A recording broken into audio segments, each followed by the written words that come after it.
Anime is a vast and varied medium, and if you're not already familiar, it can be daunting to find something you might be interested in watching. This is a podcast where three average anime enjoyers introduce their uninitiated co-host to their favorite anime touchstones, so he can join them deep in the Weebs.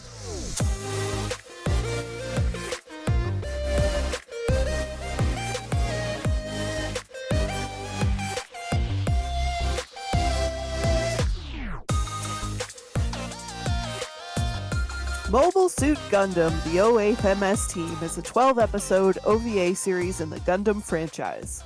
Released from January 25th, 1996 to July 25th, 1999, the series details the exploits of an Earth Federation ground unit during the One-Year War, specifically a month after the beginning of the original 1979 Gundam series and into the final weeks of the war. The Earth Federation and the Principality of Zeon are fighting a brutal guerrilla war for control of the area and its resources. Zeon's best hope for victory in the region rests with an experimental mobile armor and its pilot, Aina Sahalin. Meanwhile, the Earth Federation army receive reinforcements in the form of Ensign Shiro Amada, newly named commander of the 08th MS team. Young Shiro is en route to Earth to take command of the ground unit fighting in the jungles of Southeast Asia. After being stranded in space with one of the enemy, Shiro is rescued and claims his command. But no sooner does he arrive than his team is given their marching orders. With barely time for interactions, the 08th MS teams head into battle. When Shiro discovers that Aina is in fact the pilot of the Zeon mobile armor, he is arrested for treason. The Federation offers Shiro one more chance at redemption. He must take the 08th MS team deep into Zeon-held territory and find Zeon's hidden base. With the Zeon backed into a corner and the Federation dependent on Shiro and his team for victory, the star-crossed lovers must decide where their true allegiances lie, with each other or with their respective sides.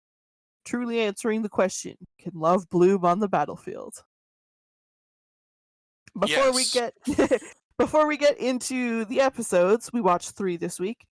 I just wanted to point out some new anime vocabulary for Bob. Thank you. An OVA is a shortened oven. Yeah, kind of. It stands for original video animation. And sometimes it's OVA, sometimes it's OAV. But they're films and series made specifically for release in home video formats without being shown on TV or in theaters. Although sometimes they broadcast the first part to promote it. Like all those Disney sequels we got back in the 90s. Woof! Oh my god, I was thinking that. I was thinking it, but I wasn't going to say it. Well, there goes any hope for sponsorship now that we've ticked off the mouse.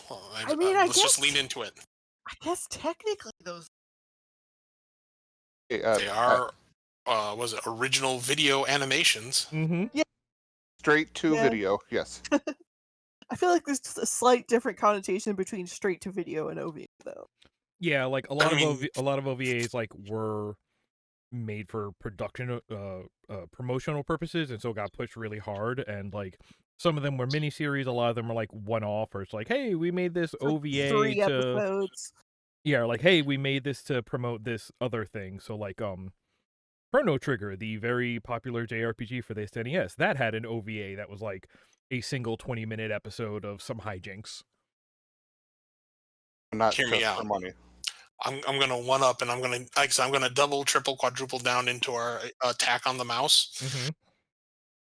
There is a distinction between OVA/OAV versus straight to video (STV). 2 things actually.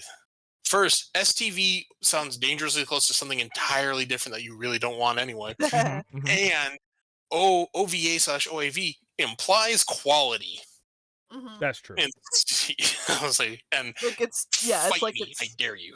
It's tailored specifically for that broadcast medium. Mm-hmm. I guess it's kind of like mini series in a way where it's we're just gonna make this short story. Mm-hmm. Not enough to really broadcast with, but more than a movie.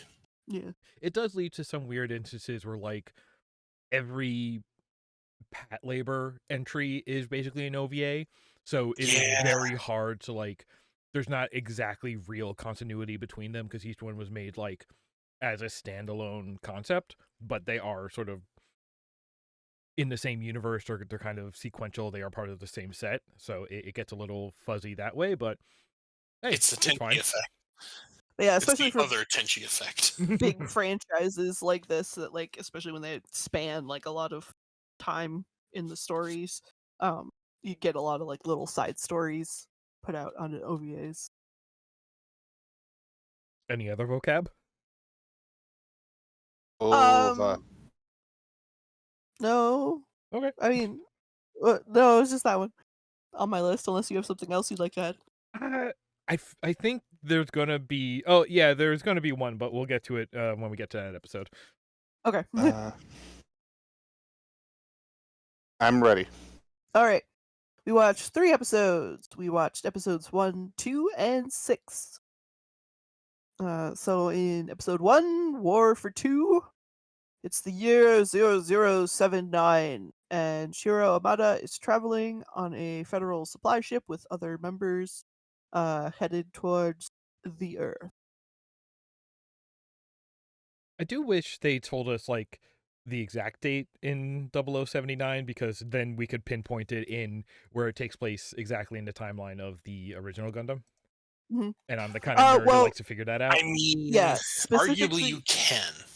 this is a month after the beginning of the original 1979 Gundam series. So that's where the series February. start. That already no. So I think that series is starting like mid-war, doesn't it?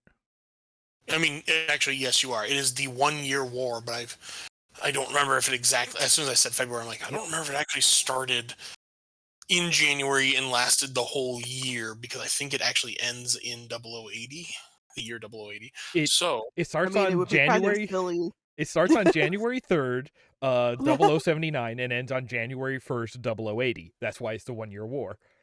Wow. Uh-huh. There's I math there. didn't expect it to be like January to January. I feel like that's a I little on the did. nose. I did, because there's so many other anime series where they'll do things like that, or even other science fiction series where I know the series, the titular, or not titular, the quintessential cult sci-fi series from the 90s, Babylon 5, literally starts every season, despite broadcast start time in the universe January, ends in December. Actually leads into my question. So this is 0079. I'm a lover of Star Trek, and they use their star dates. What are they pulling their quote-unquote year from? So, Universal Century is at its origin is slightly covered in a different Gundam series that was created later, but it significantly identified that Anno Domini, and I forget exactly which year in Anno Domini, but sometime in our far future, we stopped using that because there was so much new development and transition into space. We had space colonies, active development for that, and the intent to branch out farther than Earth and the Moon and keep going. And as such, there were other human developments going on at the time that the Universal Century was, to essentially say this is the newest point in human history, the newest significant marker. Okay. So we're still using days, months, years, etc. Absolutely. It's just starting at 1. Yes. Okay. Oh my god, there are so many different ones. Here, I'm looking this up. I'm not seeing exactly when they switch over. The first part in the Universal Century timeline is 1969, July 20th, because that's when mankind went to the moon. This is on the Gundam Wiki. Yep. But year 1 is when people begin to immigrate to the space colonies, and the United Earth Federation is formed. Yeah. So I believe that is what starts the because it's saying it is a timeline that now includes, we have people living on Earth and around, and there is a new government to encapsulate both. There is another piece to it, but I do not wish to discuss it here because it's part of a major reveal and the plot to a whole nother Gundam series in the Universal Century. Mm-hmm.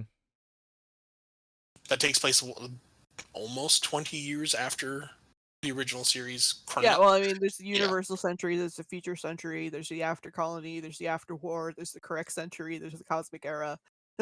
Oh, that cosmic era oh always my throws me for a word. loop. Wow. It's a lot of different just alternate timeline stuff. Like, it's not like they all exist on the same line. Right. Except for one, which implies they all exist in the same time. Yeah, well, I played that Zelda Dynasty Warriors game, so I know what's up. Yeah, no, don't get me wrong. Like, I look at that one, I hear good things about it. I'm like, I don't think I'm still ready to watch that one yet. All right, so episode 1.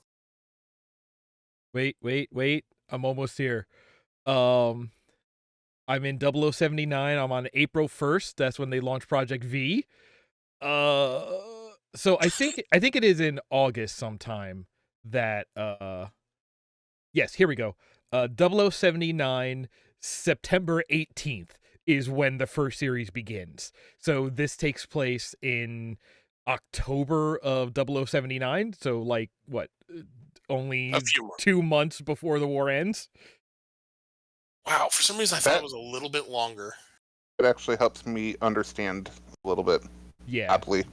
And actually that explains some of the things that I was questioning and researching before we were recording. But okay, yeah, let's get into this show and not just the greater Gundam timeline. Yeah, I'm already start critiquing space travel in this show.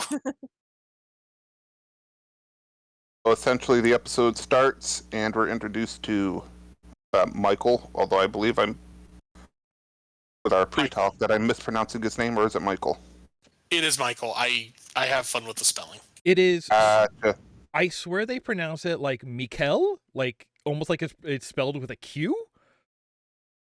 Well, anyway, Mikey here is like missing his bow, and because we've only watched 3 episodes, I don't know if it is a continuous gag, or if he's writing to her every single episode. The Ken Burns style documentary letters in every episode. Gotcha. He really misses her. And he's telling her all about how they're in space, and they're going to Earth. And then we are, I believe, introduced to some guy who's like, this is the commander. I can't think of his name right now. And that's when we meet Shiro, who looks like a slacker. Mm-hmm. They're flying to Earth, and typically the way that it sounds, round Earth is a no combat zone, except when there's combat. So it's under Federation control. It's not like a front line. Okay. Yeah, Well, so there- like, theoretically, there's no reason for like a clash to happen there. Well, there's a one clash going on, and the pilot of the good guys, quote unquote, although not even quote unquote the good guys, is losing to the Xenon people, and because this is a transport ship, the pilot's like, we aren't going into this, we aren't equipped for this, and Michael's like, yeah, that makes sense. And Shiro's like, no, we gotta save him. Don't you have one of those ball ships or something? How does a ball ship move? Because, Think of like the work bee from Star Trek. Yeah. but yeah, it has the little 2 rockets underneath it, and it looks like it has some defense, but not really. Okay. Hi, this Oh, is here we go. the ball is one of my favorite units, and so a ball is basically a 0G, like it's more of a construction unit than an actual military unit. It is for civilian use and like construction and basic space manipulation. Remember how in Outlaw Star that those dudes were inside the ball? Yeah. The ball I robot get it, with I the just arms. don't know how practical it is. I guess I'm with the cargo ship or the transport ship's captain, thinking that, and obviously they're doing to show how great he is. But Well- I don't think it was a wise decision either. During the 1-year war, because the war, don't forget, we're like 8 months into the war, we've had a stalemate. There's actually things about like supply chain shortages, which, hey, that resonates. But basically, a lot of these construction robots were getting retrofitted with just like, hey, take that bulldozer and put a battleship cannon on it, and that's the Okay. equivalent of what the ball is here. It does have the was it the 50 caliber Something like that. a cannon on top, and it is that is a retrofit weapon, so it is like a last chance defense. If anything, it is more used as like a backline unit for artillery support, again only in space because ain't got no legs. Lieutenant Dan, it's the Lieutenant Dan of Gundams. Wow. And in this situation, it works out for him because Shiro gets the upper hand and saves the pilot of the broken Gundam. Okay. Uh-oh. Can I do it? Are you gonna do what I'm gonna do? I think you're gonna. Are you gonna correct the description? Yeah. Yeah, that's what I was gonna do. Actually, go ahead.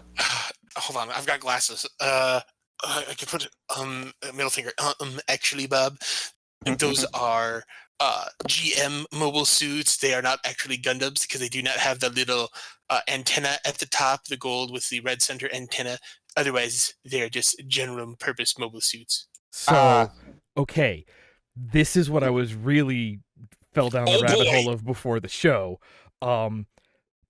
And I won't address it here. There's a moment in my notes in one of these episodes where it comes up and I was wrong and I had to correct myself. So I'll save it for then. But the base for right now, the V thing on their helmet, on the head unit, is not the only signifier that something is a Gundam.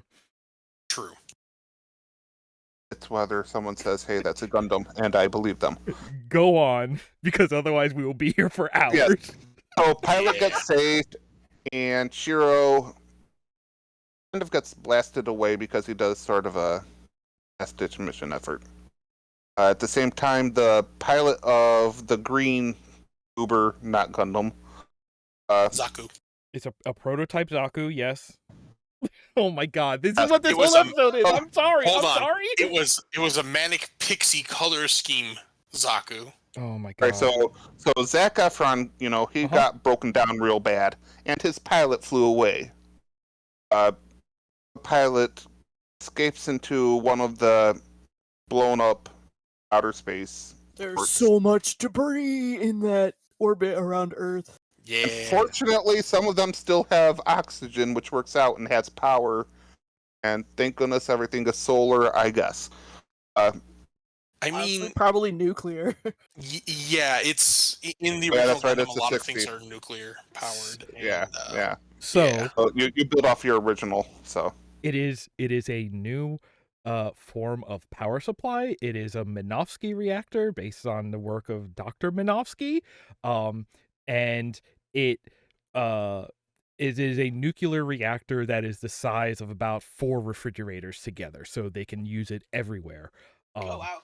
But it also still goes very bad boom when you blow it up. Yes, that's really. But the bigger thing, and this is like a weird premise bit of Gundam, is that it releases a new kind of subatomic particle called a Minovsky particle, which they save pretty often in original Gundam, I'm pretty sure. They do. But basically it messes with like long range radar and scanning, and that's why you don't just like shoot lasers from space to your target, because you can't target that far anymore. That's why everything is back to like visual range combat. Yeah. Yep. And that is correct. It's essentially radiation radar chaff. Yeah. See, I knew that, but I was testing your knowledge. I believe you. I didn't know that, so thank you. So, thanks to the monopoly powers that be, electricity still works. I believe at this point we cut to the other ship where everyone's like, "Oh, he's not coming back," and the pilot of the broken down not Gundam is like, "Give him a chance." In my life. What's his name, Bob? Do we know it yet? I think that they address him. Is it? Yeah, they do. They reference him a couple times because they say, "Isn't that so and so with the curse? What's his name, Bob? What's so and so's name?" Is this your colonel? Well, I mean, he's not an actual colonel, but he might as well be with that name. Mr. Sanders. That's There you right. go. Oh, Sanders has faith that the kid is going to come back because he was so good with his ball. Sounds really bad. Well, he's like, he's got 2 hours of air at the very least, so like fix up my ship and I'll go look for him. That's pretty good repairs for a transport ship. Yeah. Well, I mean, it comes in with no more legs, and it goes back out with no more legs. So I think they really, literally just take a welder and patch a hole. Yeah. Grab I'm the assuming duct they tape. just made sure it wouldn't explode when it moved. So we cut back to Shiro and unknown pilot. They're having a shootout in space, which I question with gravity, but hey, whatever. Because there's gravity, Mhm. kind of, and they need it to be there. I think there's a magnetic boots explanation. Okay, I Mhm. was gonna say, honestly, the Rick that they're on is so big, I would not be surprised if the minimal gravity and proximity is enough to kind of keep you oriented. Hold on. Now I get to do a Nick moment. Hold on. Let me push up my glasses one more time. Oh, Okay. here we go. Got So popcorn. typically in Gundam, the larger actual space naval vessels don't have Gundam don't have gravity. You will see people in other Gundam series. They'll have these little rails along the side, Mhm. little rail tracks along the side Oh of every no, wall. I'm not saying they're created. I'm saying just by Oh, by virtue of how massive they are, you're able to kind of float around and not float away because that yes. I'm sorry. I thought you were saying the other thing. My mistake. no, sorry. So Shiro and we don't know who have a shootout. Shiro lands a shot, and because he is such super nice guy, he's like, "Why are you shooting me?" And through the power of love, friendship, and a weird tape band-aid, the pilot's helmet comes off, and it's this chick, Aina, Aina. because that's not a very German name. Uh, Voiced by the same woman who voices Melfina in Outlaw Star. I Oh, was gonna get really? to that. Yeah, I was gonna get to that later. oh, that's man. nice. I Okay. think we have a loop on voice actress in here too. I'm actually researching it now.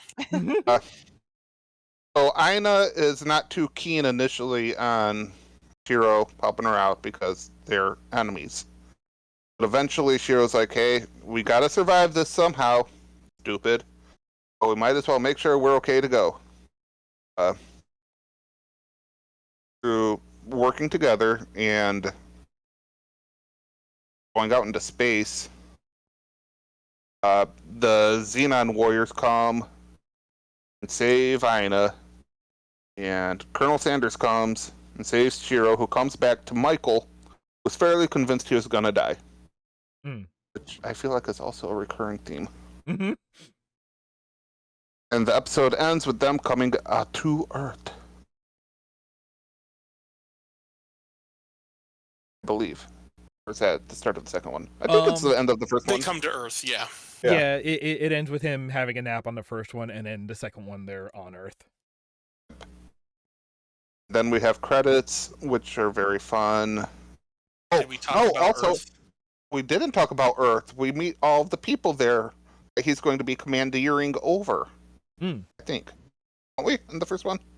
Yeah, they were in the first one. They, in Okay. fact, I think that's exactly how the first one starts. Is we get to meet the literal, actual Karen.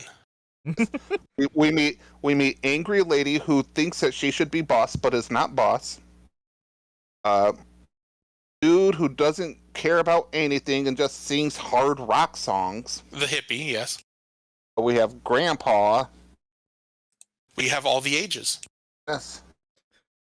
I'm trying to think. I think there's one more who is eluding me. No, they don't introduce Oh, no, that's anyone right, for because, their major. Yeah. Because the other two additions are, or other three additions are Michael, Colonel Sanders, and Shiro. Yes. That's exactly why I made you say the name. So, credits. Which actually, I will say at this point, I did enjoy the credits. Mhm. Even though it's repeated every episode, I found it to be engaging, like realistic. Mm-hmm. It really is like I will constantly in my notes just cite Ken Burns documentaries and moments. I'm like, Or my eyes this keep is wandering around what's going to happen next. It's the Ken Burns moment of this footage from this future war that Ken Burns will clearly do a documentary of at some point. And it's that real life between firefights kind of moment. And I like that for the end credits. And even the intro credits, you kind of get the still shots of life not in combat in the military service.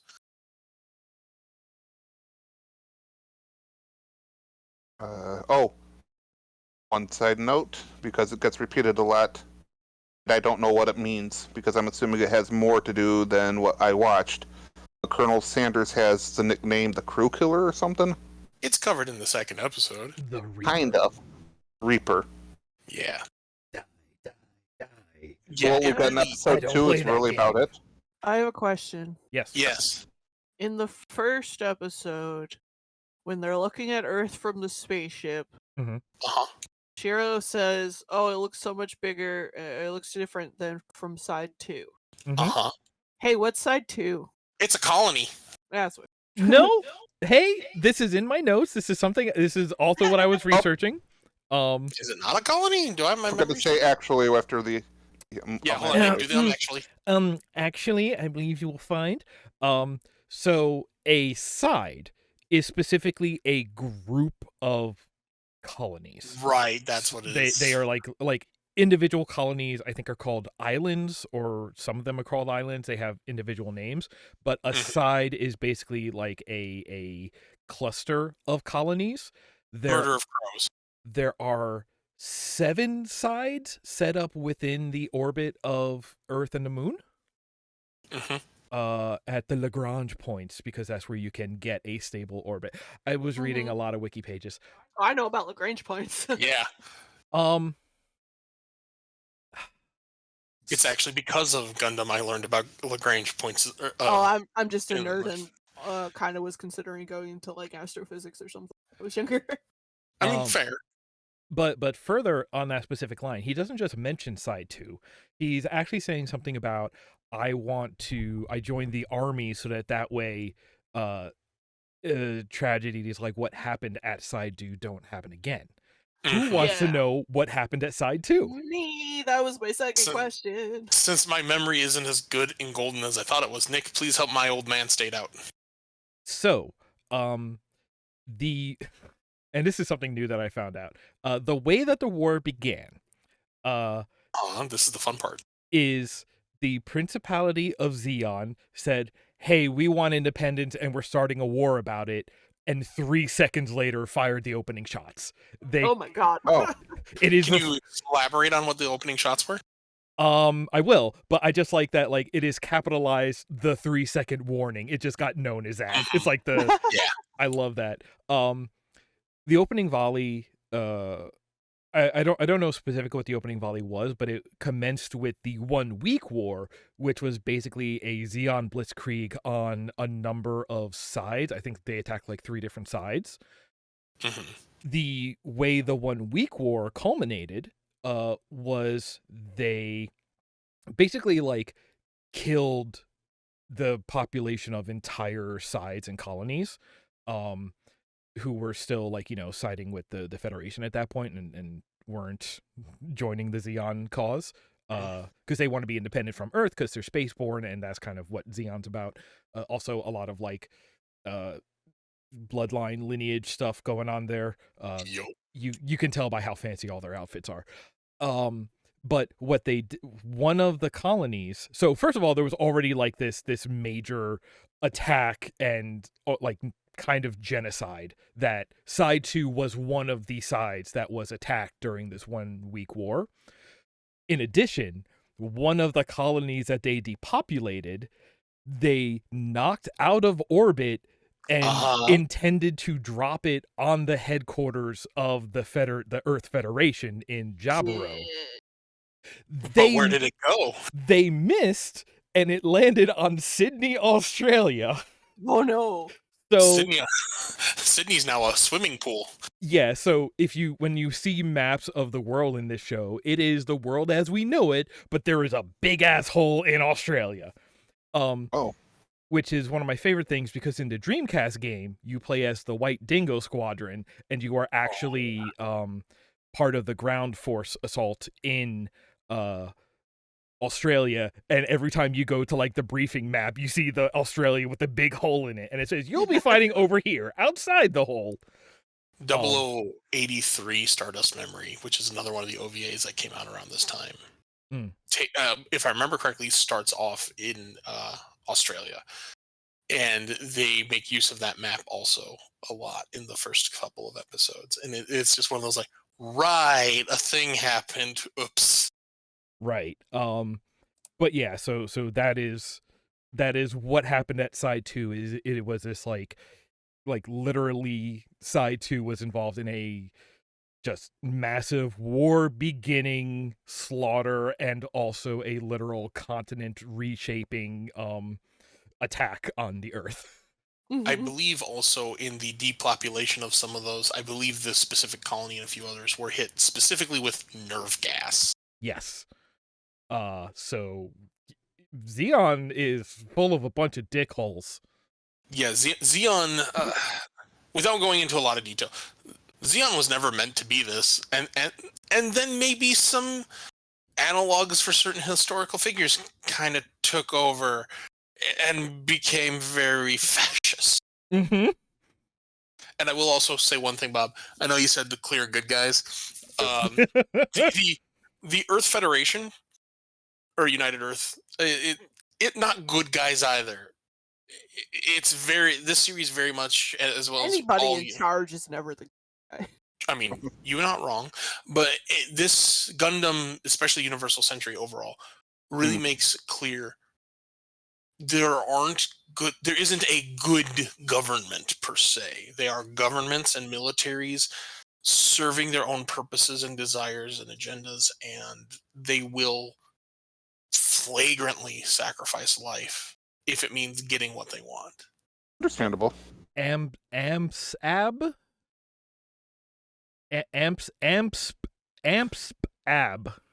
Just anarchy all the time. All mobile suit pilots are bastards. Except the main heroes, for the most part. I mean, you're not One wrong. can debate. Yeah. He's only 20. We'll talk about that at the end of this one. Yeah. I believe, as I hear people say, I have opinions. Oh yes, there's always an opinion to be had about a Gundam pilot. Also, I want to mention about this episode. I love the space debris fight because it is cool. First of all, grapple combat happens and Outlasaur wins. Second of all, just the way that it's like it is very. There's a lot of moments in the show where like it gets very like Predator in the way that it's like it's almost like it is a combat scenario, but it is all about like tension and kind of waiting and like kind of the horror of not knowing where the attack is going to come from. And I just found that very interesting and very effective. And this debris fight, the way that it is like slow and tactical, is just like such a great example of that, because the actual like fight does not take long. It is like one grappling hook shot and then everything explodes.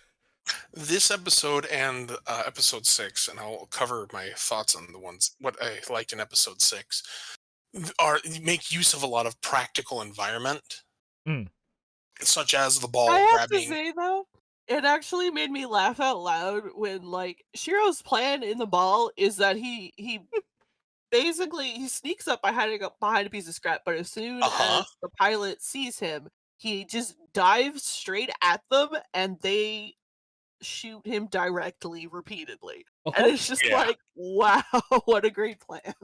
So this episode really paints Shiro as like not just naive, not just the newbie, but also he is very like idealistic. He is out here, he'll say that he's out here to, you know, protect his loved ones and help in the war or whatever, but like he's also out here to prove himself.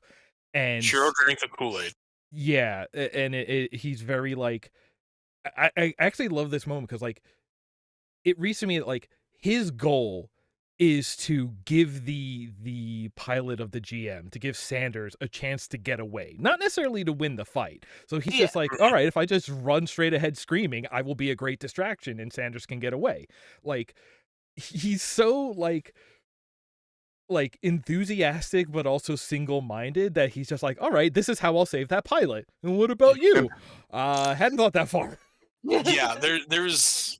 I kind of took it as a read as he is so inexperienced. This is really his first time out of school doing this, and he's just expecting this to work out on some conscious level, not an active thought. It's just this will be fine. I will save the day. Okay, how do you save your life? I will save the day. Yeah. But to your point, that's exactly what I loved is he grabs the piece of shrapnel and uses it to float there. Like, that's actually really smart. And then he's noticed, like, all right, game over. Uh-huh. Here we go. Just like any... Question. Go on. How is he a commander then? That's my He's question. the highest ranking one. Because He's an ensign. I know. Because this war has been going on for months. They're at a standstill. They're probably grabbing anybody they can. They're probably speeding people through boot camp and school and being like, all right, marginally passed these tests, so you're now in charge. Hey, Yeah. Bob, How bad is Michael? hey, I mean, yes, I know the answer to that. Bob, DS9, the Dominion War. O'Brien still has to salute Nog. That's because he was hired. That's essentially this. These are not a lot of these are non-coms. Well, then they're just silly billies. Yeah, like there's something... Yeah, hey, war is bad. Yeah, war Yeah. does this. I guess it bugs me that, cranky Karen is not the head of the group. If the system were fair and the bridge from non-com to officer class were fair at all or easy, she probably would have been. But militaries are designed to have the officer corps be this superiorist control system. The Then how is non-coms she a are higher there to rank? die. How's she a higher rank than Michael? Because Michael is still a non-com. I thought he was commissioned. No, Shiro is. Is Shiro the only commissioned officer then? I believe so. That's how bad things are, Bob. Wait, what's the difference between commissioned and non-commissioned? I'm military. Officer versus Whether essentially. you signed up or not. Yeah.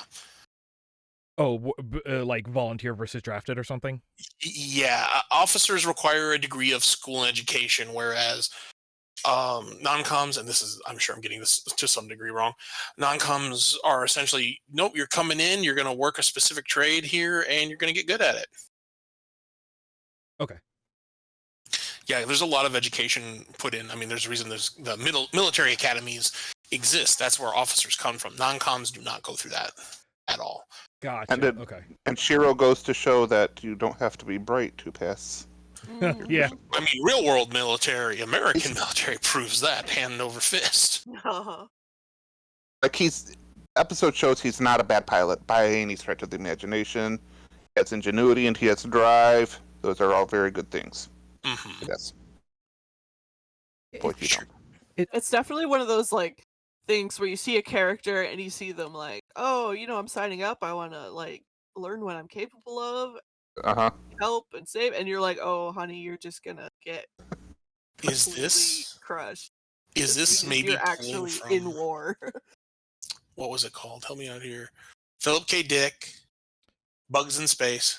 Starship Troopers. Yeah, is this because that's kind of what happens with what was his name, Rico? Yeah. He goes, I want to do my part and do my thing. And Shiro, is that you? Yeah, kind of. I can see the analogy. Paul Verhoeven? Yeah. Okay. And Philip K. Dick, really? Well, Philip K. Dick, Heinlein wrote the book. Oh, it was Heinlein. Sorry, I got it mixed up. Sorry. I was gonna say, if that was Philip K. Dick, what a range. I read both of their works, their body of work, kind of the same time of my life, so they kind of bleed together. But yeah, I think there was also comments about like Karen and Sanders both have like social things holding them back, that like they get a lot of like people don't like them to be in charge, and that sort of held them back. Karen is kind of like me, where she has teamwork issues. Yeah. Professional teamwork issues, and Sanders has survivor's guilt, as we'll learn. Yeah. But yeah, we get this first episode is really about getting a feel for Shiro and a bit for Michael. But then we get into episode 2 to learn about the rest. Yeah, it did give the slow burn also on Sanders for introducing that. Oh, he's the Reaper. Mm-hmm. Yes, episode 2.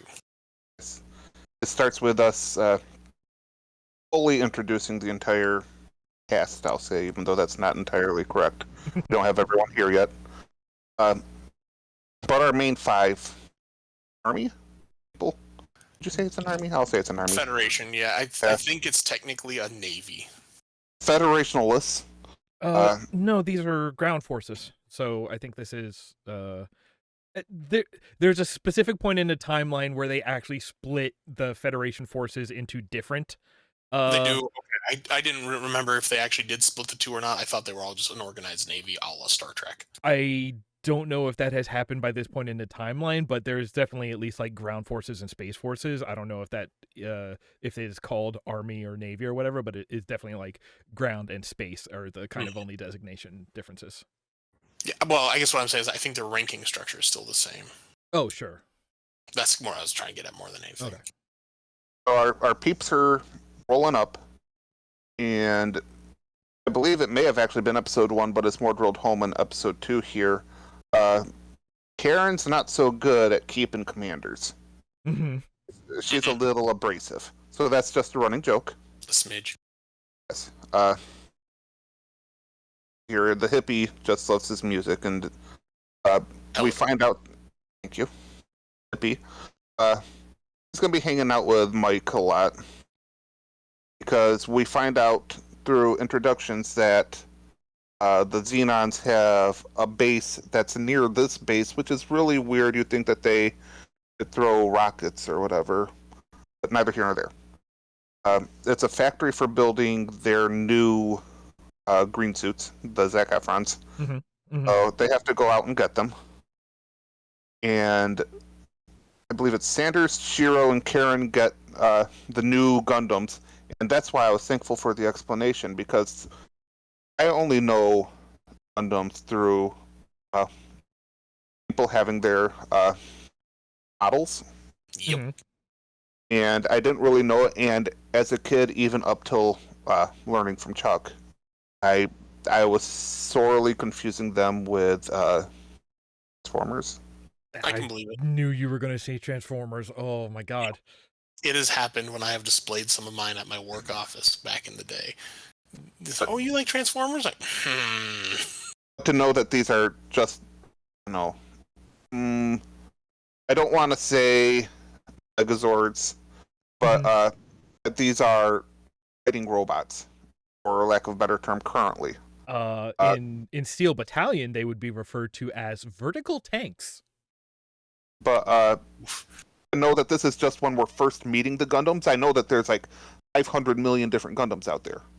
Okay, so But this is the original Gundam, isn't it? these are based off the original Gundam mobile suit design, yes. But these are Okay, Nick, go ahead. Go ahead. Okay. Rabbit hole engage. Okay. Okay. All right. A Gundam is made out of Gundanium. I thought that was only in Wing. So I think this is like, I don't know if it's a retcon thing or something. Listen, so much has been done to like retcon stuff purely in order to introduce new lines of model kits that it's ridiculous at this point. But basically, there is a form of titanium that you can only mine from the moon, and it is stronger than regular titanium. And when they are building, only in Universal Century, You have the Gundam, which is the white one, red, blue, white, and yellow. You can call it Grandpa. That one is basically like a prototype war-winning suit. It is made out of this lunar titanium, and also it can use beam weaponry. So it is like the first one that can have like space cruiser battleship style particle cannons, but in like a handheld form that these suits can use. That is the Gundam. These are based on that prototype. These are also the ones that we see in this show. They are Gundams because they are based on that same model of the Gundam, and they are made out of the lunar titanium. So they have the increased durability like the Gundam has. They also, we see a couple of times, they also have beam rifles. So, in the last episode, what we first see Sanders in is a GM. That is not a Gundam. It is also sort of in the same lineage as the Gundam. So basically, first they built a Gundam, then they built these Gundams that our pilots get, then they started building the GMs. GMs are mass production. They were the first mass-produced Federation suit. They were not made out of Gundanium because it was too costly to get all of that. They were made out of regular earthbound titanium, so they are much weaker. And because of that, they are just mobile suits. They are not actually Gundams. All Gundams are mobile suits. Not all mobile suits are Gundams. Did you push up your glasses at least while you were telling this at one point? Like 3 times. I'm so happy. I guess that makes sense. Yeah. Yeah. So basically, like mobile suit is the generic term. Gundam is a mobile suit made with Gundanium. Yes, which is the lunar titanium. It's stronger. It is also often like a prototype unit. Pretty much any mass-produced suit is not going to be a Gundam. So like all the Zakus we fight, those are not Gundams. Those are mobile suits. All the red and white GMs without any blue bits on them, those are mass-produced. They're made out of regular titanium. Those are mobile suits. I am the biggest pedant nerd y'all have ever met, and thank you for allowing me to stay on the show. I love this TED Talk. All that did was open up several questions from me that I don't think that can be answered. Oh, I'm willing to try. I'm excited to try. We need to start a Patreon just to make the episodes for this. I'm telling you. Just to make the TED Talk episodes? Yes. I'm assuming they still make Gundam shows today. Yes. Yes. They're... In 2 weeks, the Witch Gundam, Mobile Suit Gundam, The Witch from Mercury will air its season 2. So yes, they still do. Is that in your main storyline here? No, it is one of the alternate universe. However, Bob, in the last few years, like when you and I were still sharing an apartment, they had what was it? Gundam Next or NXT, I forget the appropriate title for us, but that was a continuation of the Universal Century, and on Netflix right now is Hathaway's War? I forget the exact title, but it is a continuation into the triple-digit years of the Universal Century. So yes, they are still making those as well. Yeah, so... Wouldn't there be a finite amount of Gundanium then? So... no. So... Oh my goodness. I think there's a second moon. I'm not sure on this. I think they can also get it from asteroids, because I seem to recall that being a thing. Okay. Again, that might be just Wing or one of the other series I'm remembering, because they all kind of bleed together after a while for certain Okay, details. so it's a space metal that's just It's Yeah. not rare, but it's rare. It Bob, is... it's adamantium. Sounds convenient. It is. This metal Yeah. sounds convenient. Bob, Well, it's adamantium, it's- the hardest metal ever in Marvel. It's inconvenient. It's not necessarily finite, but it is more costly to get, and that's why it's not used and mass-produced, which is why you have your father mobile suits that can get blown away 4 at a time in most of these shows by whatever your protagonist Gundam is. And Nick, did I maybe blank out for half a second? Did you mention it can only be developed in space, not just found in space, but like developed for the mobile suit in space? In Gundams? Oh, like Yes. process? The metal you mean can only be Space processed? Forge? Now, hear me out. That might be just Gundam Wing, but I know there have been other Gundam series, i.e., Wing, that I can think of where they said the Gundams themselves can only be made in space. So It's inconvenient. Yeah. pretty much everything I'm trying to lay out here is just in UC, which honestly I am after don't reading remember if that wiki was there. pages earlier, this is the most knowledge I've ever been on the UC. But like, yeah, if we're talking about Wing or alternate timelines or anything like that, the I think rules they're can be drawing it. completely different in terms of where Well, Gundanium comes from. A lot of some of their base elements tend to draw from UC, and that's why I Yeah. wasn't sure. That I think that one is also there, but again, don't hold me to that because I think the Gundam, the OG Gundam, Mhm. and the ones from Stardust Memory, the one in 0080, all were built and constructed in space colonies.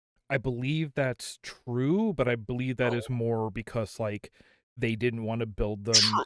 on Earth because the Earth was already under attack. So it was like, hey, we're kind of building these in secret, or at least out Well- of immediate sight of the enemy forces. Anaheim Electronics is also another thing, but we won't go into that rabbit Yeah. hole. But like I said, I think that was also part of it, is that they had to be in space. Like I said, don't consider that necessarily. I'm 100% sure of that, but I thought that was also the case. Specifically Gundams. Yes, specifically the Gundams themselves. Anything not an actual Gundam can be built anywhere. Yeah, which explains the factory. That's like 2 blocks down, but Mhm. walk around with their eyes closed.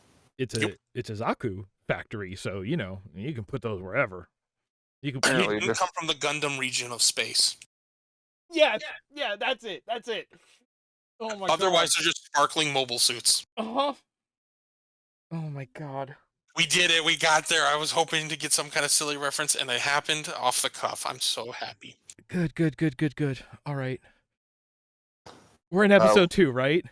Yes. We are starting episode 2. In fact, they're getting ready to just walk out to try and find this Secret base. the base that's right next to the Starbucks that they keep missing. Mhm. It's a big jungle, Bob. Yes. Yes. It's a big jungle, but somebody's got to shoot it. Mhm. What? So this apparently is the size of an entire continent jungle. They start wandering around, and as they're leaving, Shiro's struggling with his Gundam, and Karen gives him grief because Karen feels she has the knowledge, but still isn't the head. And this is kind of leading to the example of why they probably don't have commanders for very long. And to help you out, both Karen and Sanders are sergeants. Michael, and Sanders, or not Sanders, the other one, Elidor, are corporals. They are all enlisted ranks. Excuse me. Makes me sad. But speaking of, Mike and Elidor are in a tank. They're kind of like your forward guard, I believe, doing research for the Gundams. It's somewhere between a scout and just like a support vehicle. It's kind of a recon unit. It's a sonar recon unit, which I really like. Mm-hmm. It's their comms truck, is what I kept referring to, or the comms tank. Yeah, because they have to keep connecting everyone and make sure that it's not listed, because our Gundams kind of split up a little bit. Mm-hmm. Trying to remember if it's Sanders or Karen comes across one of the... No, they come across 2. Yes. And one pulls out his electric axe. Is it Karen or Sanders that pulls out their sword? I think it was Karen. Don't quote me, though. Might have I believe been it's- Sanders. Yes, Bob. I know it's one of the 2. That's Not One of the Shiro. I'm not trying to blur the 2 because they're Yeah. very different characters, but in this particular scenario, one of the 2 fight the one, and Shiro goes chasing off after the other because, As you do. as a good commander, he's like, "You stay here. I'm going to go off and get lost." And once again, Michael writes in his notes, "Went away. Maybe he went away. He's never coming back." Michael is probably the most ridiculous and thereby my favorite character. I, I I do want to point out here at this point, like when he goes off to chase this other Zaku down, before they go out, he does give like a speech to his team where he says, "I don't want heroics out there. My job is to make sure everyone comes home alive." And then he's the guy who went out in the ball is now gonna go run off and make sure to chase this guy down instead of staying together and getting home. Typical Officer Corps bull. Oh my god. What a this dipshit. So apparently these are new Zac Efrons, and These are different Zac Efrons, but yes. Yeah, I think these they're are normal ones. well, this one apparently is good at dodging, weaving, and blending because Shiro loses him in the brand new fancy Gundam. Mm-hmm. And apparently they've invented spaceflight. All robots that can wield amazing weapons, and air conditioning eludes them. Mm-hmm. So, okay. All right. Hold up. These are specifically the RX-79 ground type. So you have the Gundam, and that is like the granddaddy unique suit. Then you have these. These are kind of the like customs. Like this is what you get from like Orange County choppers of Gundams. These suits that they're using, there are only about 20 of them that were made. And specifically they are like the like stripped down street racer versions because they're like, oh, we won't go into space, so we don't need all these extra parts. And part of that is apparently temperature control system. So like, no, these are the sport car versions. Like, no, we stripped out all the extras to save on and weight. The extra $100. Uh-huh. I mean, there's not even an argument to be made. Well, it would be less power. I'm like, you're still piloting a nuclear-powered robot suit in the middle of the jungle. I don't think you cannot have enough of a power output signature to hide. Listen, if you're going to make those jump, you need to divert all energy from the ACs to the thrusters. And I mean, I could get that, but yeah, it's like, computer processing, now let's not put any like liquid coolant in here. We're just going to let this thing go. Mm-hmm. It's very much, though, obviously, a very 80s and thus continuing into the 90s sense of mentality of mechanical design. Yeah. And to be fair, I don't think tanks at the time had air conditioning. I know very little about tanks, but I don't think they had any. Now, I will only reference this at this point and then not for the rest of the episode because I don't know how many times we flicker back and forth. But essentially, with everyone outside of Shiro, they say how Shiro ran off, he's probably going to die, and they go back to base. Uh-huh. But Sanders is there just being like, no, we'll wait for him. I believe in this kid for some reason. Sanders is a good Lieutenant Worf. So I think he stands by the fence anyway, in the future. So Shiro gets warm, and that's a plot point. So he opens up his Gundam to cool down in the middle of a jungle, which that's not how that works. He's also thirsty. And how? Once again, bringing extra bottles of water is probably too far advanced for this advanced future. They are very Earth conscious, and they're like, well, he would be back in a day anyway. Yeah, it was not supposed to be like a stakeout mission. It was just supposed to be like, go find out where this factory is, and then come back. So Shiro goes off to cool down and leave his Gundam sitting. I guess. Yeah, you just have it sit down and then it hides below the trees. And he goes wandering in the jungle that's super hot to cool down. Does conveniently find a lake, though, to help cool down. Gets a drink of water and comes across a character who sticks around, I believe. Mm-hmm. Yes. What's her name? Kiki. Yeah, Kiki? I don't think we learn her name in this episode. Not in this one, no.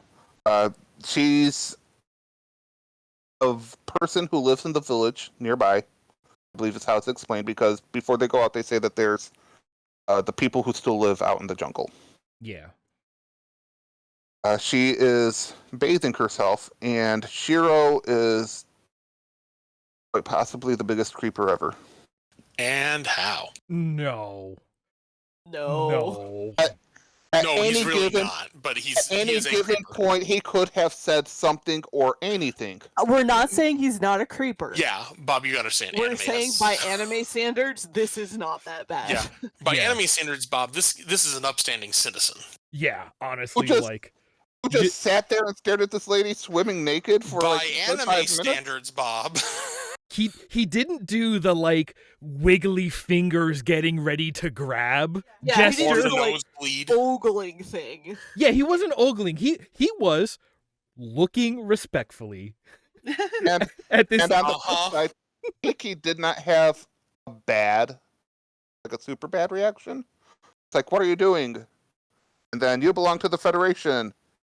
And To be you fair, get out of here. That thought about the Federation came after she fired a couple rounds in his direction, which I think is the appropriate response. I love Kiki. It's just on great. site with her. It's just like, oh, somebody's here. Starts dumping. And I will interrupt because I know we discussed this before the podcast. This is the point where I realize, oh God, she's not 18. No. This feels weird. This is wrong. Shiro, you're Well, 23. So I was gonna say this is another anime vocabulary term Mhm. opportunity.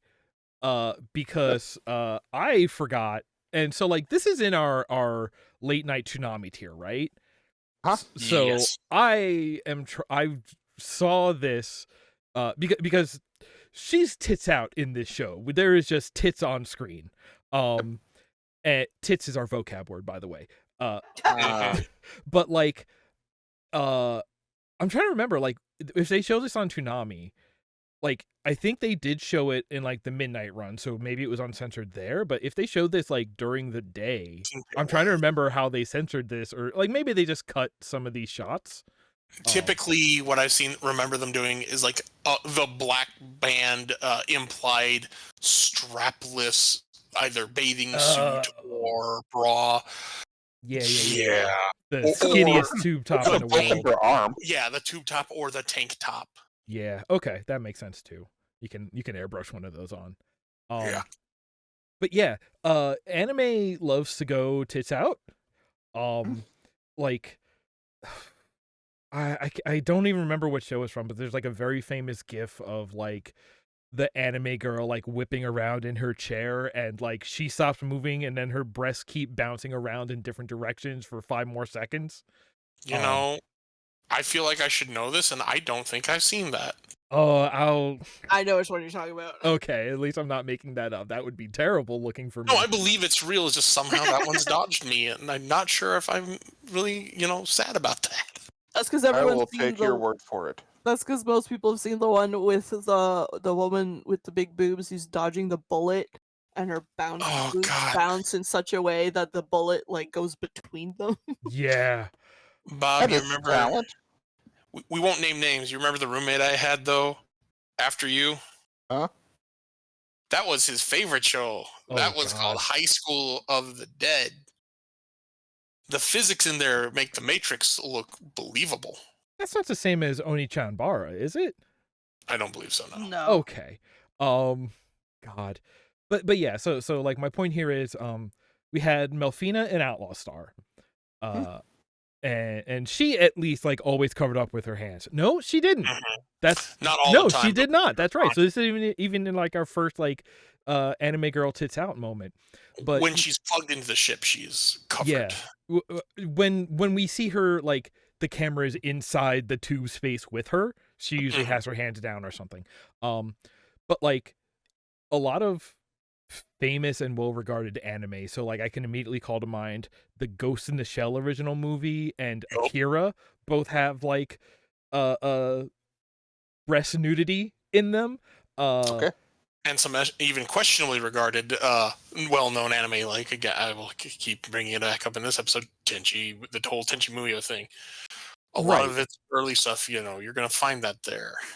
Yeah, because like if it's not like directly just like showing tits, there's a lot of like, oh, look at this character with just obvious breasts, just like over animated, like such an emphasis on it. Anime loves to give their girls obvious breasts. That is a sentence. Yeah. Put that on the box for this podcast. Podcasts come in boxes now, right? And of course, those anime are always the ones your parents catch you with. Yeah. Yeah, that or the Sailor Moon transformation sequence. Oh, I could say things about that, but that's a different wiki page. Mhm. But yeah, so like this idea, or even the whether the anime is going tits out or not, so many anime have the sort of sex pest main character. You want to talk like even Lupin the Third is kind of a like sex pest main Yes. character when he's not being like a James Bond criminal. Yeah, and Ooh, that's I definitely can kind do of this one. a cultural thing. Like, that's definitely more featured in their media. I feel like the way it's portrayed in their media, it's more overt, but I think it does exist in many other cultures. It's just Of course. Yeah. But yeah, for them, that's like that's a comedic role. Like, Is the sex pest. yeah. Yeah. Yurei Yatsura. You know the lady with horns and blue hair in like the tiger print bikini who was like You know, you classic anime said it. pinup girl? I'm Yeah. watching the remake of that series, and now that you said it, I can't pronounce it. Yeah. But the main character who is not that alien lady is like his entire character definition is a high school sex pest. And it's just like anime loves to have the sex pest, the big booby lady, and occasionally just going straight tits out. And that is just so recurring in anime. It's what like you will see pretty much a version of those. If it's not in like a directly dramatic only serious tone show, they exist. Yeah, especially as we get further away from like the Toonami zone of shows, like those are where you get it the least. Like I'm trying to think where that comes in like Cowboy Bebop, and all I can think of is Faye. Sort of. I mean, it really is like Faye is more the visual eye candy, quote unquote. Yeah, but that's like the she most is- tasteful version of this, I guess. Yeah, I guess. But if that's the tasteful, on the axis of tasteful to tasteless, 0 is way closer to the tasteful side. The depths of the boobiness that anime can go are regrettable. Let's put it this way: a lot of anime that were on Toonami had to be heavily censored. Oh yeah, we're not even talking about Dominion Tank Police. Wow, that's a cut. Yeah, that's one for me. Oh boy, I can't wait. I mean, I haven't known Chuck as long, but I know Nick and I don't really tend towards the like that kind of anime, really. I really don't either. Like Lupin, we'll get this out of the way. I love Lupin. I love all incarnations of Lupin. That said, Lupin kind of tries my patience when they do it. Mm-hmm.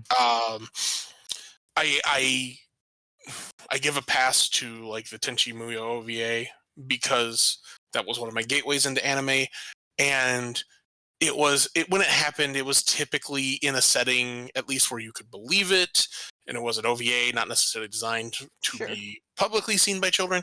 So and these are characters that are also supposed to be adults, so Yeah. I'm okay with that.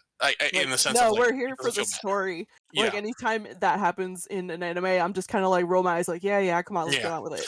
Yeah, for me, Yeah. it's what it's become for me. It's like, yeah, okay, sure, whatever. You know, Best Girl Ryoko, absolutely an exhibitionist. But I mean, okay, so that's part of her character. It actually makes sense. When it happens to other people, they genuinely get embarrassed, but it's not done for that oh. It's like, it's kind of serving the story's purpose.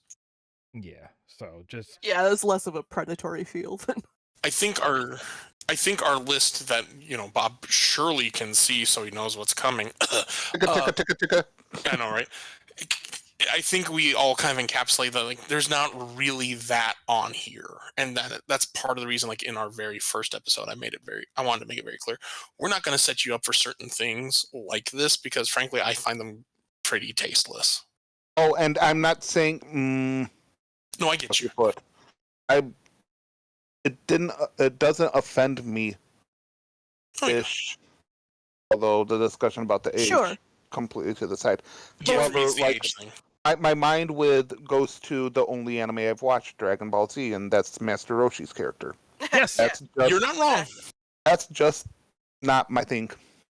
Yeah, Yeah. Roshi is trying. And like there are anime that are like specifically about that, Mhm. and none of that's on our list. And a lot of them tend to be isekai nowadays. Yeah. That's true. That's why I don't Sure. watch isekai. Little isekai. Sword Art Online, Bad. Okay. So, Iki chews away our dear Shiro while she continues to remember who he is, just for later down the road. I'm assuming they meet up. Reports him to the cops. Because he's gotten cooled down somehow and drank some water, he goes back to his Gundam, and through tumbling around, comes across the Zac Efron again. Mhm. Places it down, defeats it. I don't think he ever finds out where the factory is, which was the whole point. Yeah, no, they don't. He does not. At least not this episode. Actually bugged me. And then he walks back to camp, or sets his to be Gundam fair- to walk. Oh, go ahead. To be fair, finding things in jungles is really hard. Yeah, that's one thing, like, despite being massive, giant mobile suits, the setting of a jungle actually works perfectly for this. I guess leaning a little bit into episode 6, I believe that there's enough technology that you could send out drones. But that's just me, especially with your sonar searching abilities. But hey, what do I know? I'm not in their R&D factory. I mean, we still have parts of jungles that are undocumented. Isn't that more of a unsurveyed. respect thing? No. Partially, but also, like, again, it's It's really hard to see things in jungles. Like the treetops are so dense and stuff that if you're Mm. doing drones overhead, you can't see. it. And, And the collective humidity and heat, I mean, Yeah. nuclear reactors, sure, they're going to stand out a little bit, but in all that heat, I'm sure to some degree it's I won't say easily, but more maskable than it would be, say, in Siberia. and Yeah, the like, Minovsky particles. You can't. Oh, yes. You can only send a drone out for like 20 feet. As soon as it gets past the McDonald's, you can't talk to it no more. I know, and it's like See that. Starbucks, factory, McDonald's, and they're like, meh. Welcome to I'm not- McDonald's. 20 billion hidden and counting. They're really clever to put it there. Anyway, so he Oh, sets shit. his Gundam to walk and takes a nap while it goes in, which I actually enjoy that. Mhm. You can set your Gundam to do basic tasks. You can do your own thing. Autopilot's amazing in the future. They still And I can't. agree. That was actually when I first saw this years and years ago. That was one of my favorite parts. I'm like, oh, why didn't the Gundams in like Gundam Wing or G Gundam do that? That would make perfect sense to have just a base autopilot that can take me home. Mm-hmm. And so he returns back, and Mike, I can't tell if it's sadness and disappointment or true happiness, but he came back. I think it's supposed to be awe. It's just a failure in the line delivery. I think it's supposed to be, can't believe it, he came back. Not Yeah. maybe awe, but more surprise. Yeah, I guess that's more what I'm leaning to. Yeah, it's definitely a surprise. It's like, oh, he did it. He's the chosen one. No, wait, hold on. And thus is this episode. Yay.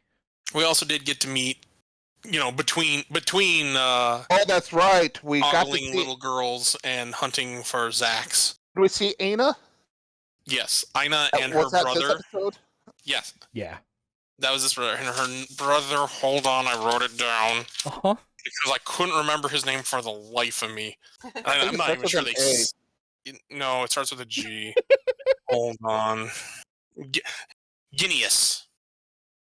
Not Guinness. Yeah, because I wanted to say that and Gynax the whole time. Don't worry, we'll cover Gynax eventually, I'm sure. I can't imagine on what. But yeah, Guineas, and he has to take his medicine, and then her watch proves a watch. liability. I forgot about the watch in the first episode. Yeah. Okay, Oh, yeah. rewind. She gives him a watch so he can always remember her. Mhm. So And that it's he can always that's remember to meet up with her in 10 minutes from now. Yeah, And it is the dumbest looking watch ever. It's not even a watch, it's a necklace. yeah, it is. It is a piece It's of very art. elaborate. Yeah. Yeah, It's it is a a lot. statement. He doesn't turn. Oh, yes, we got to that in 4. Uh-huh. Or in 6. Initially, I thought they were boyfriend girlfriend until they introduced his brother sister. I It's mean, like, to be Bob. Nina, Oh, That doesn't stop the shit. yeah. I would say in anime that doesn't necessarily mean anything. In this, it does. Thank God. Yeah, the way that they embrace when she first gets off the shuttle at the Yeah, base is just like creepy. Yeah. Uh-huh.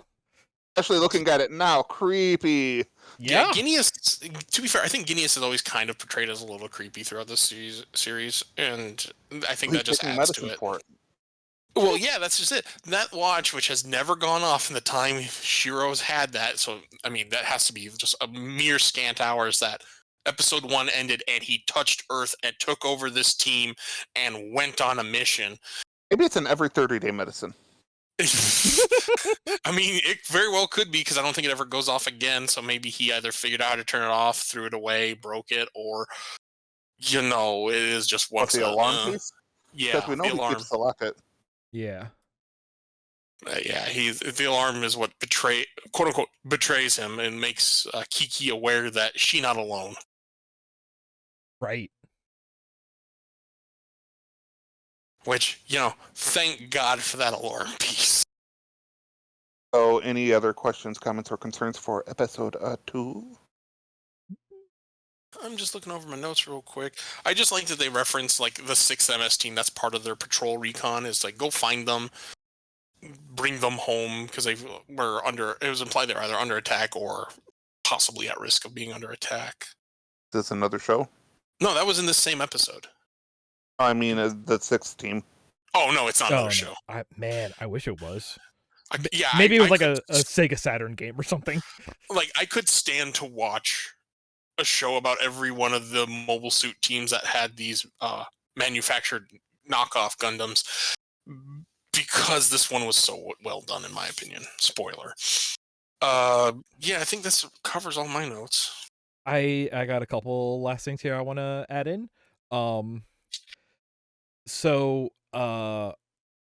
when Shiro's out lost and Elidor and Michael are in the truck, we're just hanging out, and it's Karen and the Reaper, and something about that feels like that is a show I would listen to while driving to work in the morning.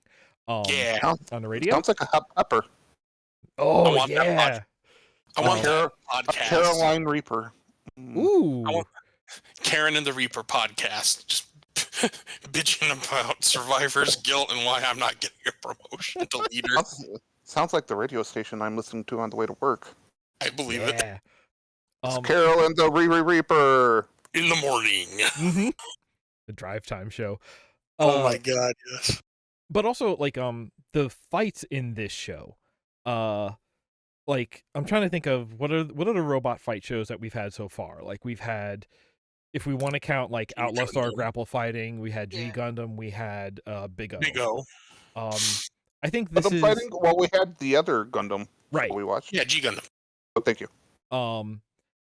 But like this style of robot fight, like, it is so chunky. Like, it has weight. Yeah, like everything happens for a while, and everything like it is so slow but so heavy. It's just like you feel the momentum and weight of all of the robots, and I love it. This is my favorite like way to see it animated. It's so many like games that are like mecha action games all end up being like super fast action, but like Gundam Battle Operation 2 is a game that feels the way that this show looks, and it's like my favorite mech game, I think. Or like old Mech Warrior games. And also just like, you know, the first time Shiro is out, he just falls over in his apropos of nothing just because, like, he's never been in a mobile suit in gravity before. He's only ever fought in space, and it's just like, oh yeah, no, you gotta deal with gravity now, dipshit. And it's I just loved that.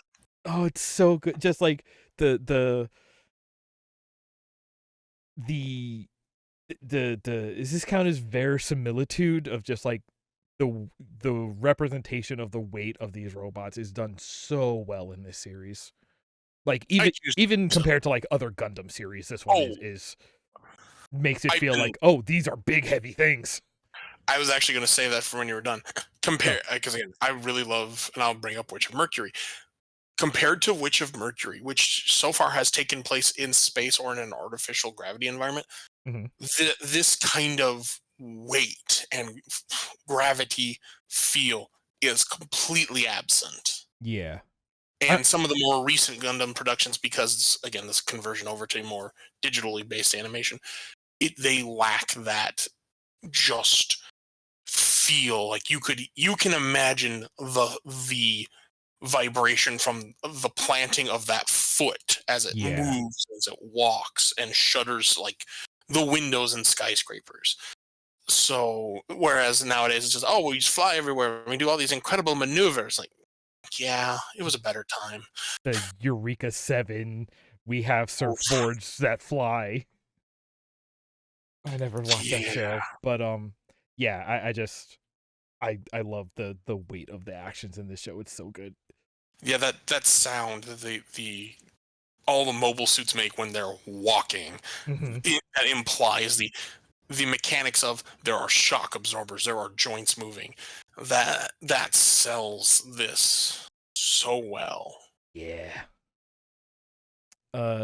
Joe, do you have any other notes on this ep? Nope. All right. Episode 6. So episode 6, Battle Line on the Burning Sand. Because it's 4 episodes later, something happened to Eleanor that made Michael be by himself. I don't know. Can you explain to me why they didn't give a spare person here? Resources stretched thin. Deal with what you got, because that's what the military do. Especially in a long, protracted war. Yeah, supply, as mentioned, real life supply line issues prove this. I'm sure, Bobby, you can relate to this in some of your past jobs. Sometimes you just don't have the manpower to draw on available to you to do a thing. That is true. I will accept that. There's actually like lore that is gone into a little bit later in the show. But this specific run of Gundams, because they were a limited run, there's only like 20 of them. They also really don't have spare parts. So these 20 end up getting like, by the end of their like deployment lives, they all end up being like super customized, just because all of the repairs have to be like bespoke and sort of custom improvised. Improvised repairs. So like this idea of just like, again, supply chain issues, just like, we can't just get you repair parts, we just got to work with what we have, and that really sums up like the state of their forces in this theater of operations. These units are like the Star Wars ships in the military compared to the Star Trek, where Star Trek, you have all the same universal parts, you put them together, you have a ship. Star Wars is, we'll slap something in there and we'll make it work. It ain't gonna look pretty. The Gundam ground types are the R2 units of the Gundam universe. I was thinking Millennium Falcon. Oh, yeah. Because it's a custom job, and it runs, and she's held together by space duct tape and a lot of hopes and dreams. Well, there was a weird piece of lore that kind of got retconned with the prequels and the super sequels, where like specifically, the R2 astromech droids were weirdly more like durable than other ones, so they lasted longer, and people took pride in customizing them. And it's like, because we've put R2D2 in every single movie because he's the mascot character. He's the mascot and shall never die.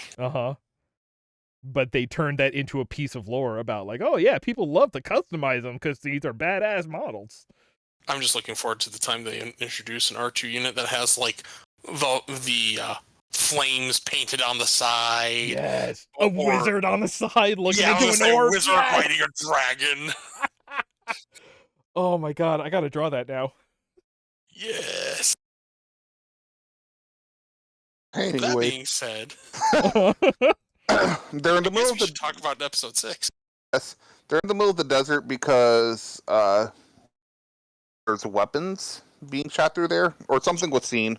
Kiki has sources. that Kiki might know is the bases. Kiki's actually in this episode with some of her friends from her village, or a local village. Her village. I actually do not know. So, but I thought her village was by the jungle. It is. That doesn't mean they can't branch out and move around. Okay, so her mobile village. No, her people just like move about. And considering there are some things that happen also when a war is going on, people do get displaced. Yeah. Acceptable. Also, you can live next to a desert and a jungle at the same time. Mm-hmm. Yeah. I do not Biomes are believe it. funny. Let me tell you, Bob, I remember from 6th grade science class, biomes are weird like that. Nope, against the law. Anyway, so Kiki sees something in the desert, and the team is going to investigate. I didn't watch episode 5, so I don't know what happened to Elnor. Michael's by himself. Elidor. So Elidor.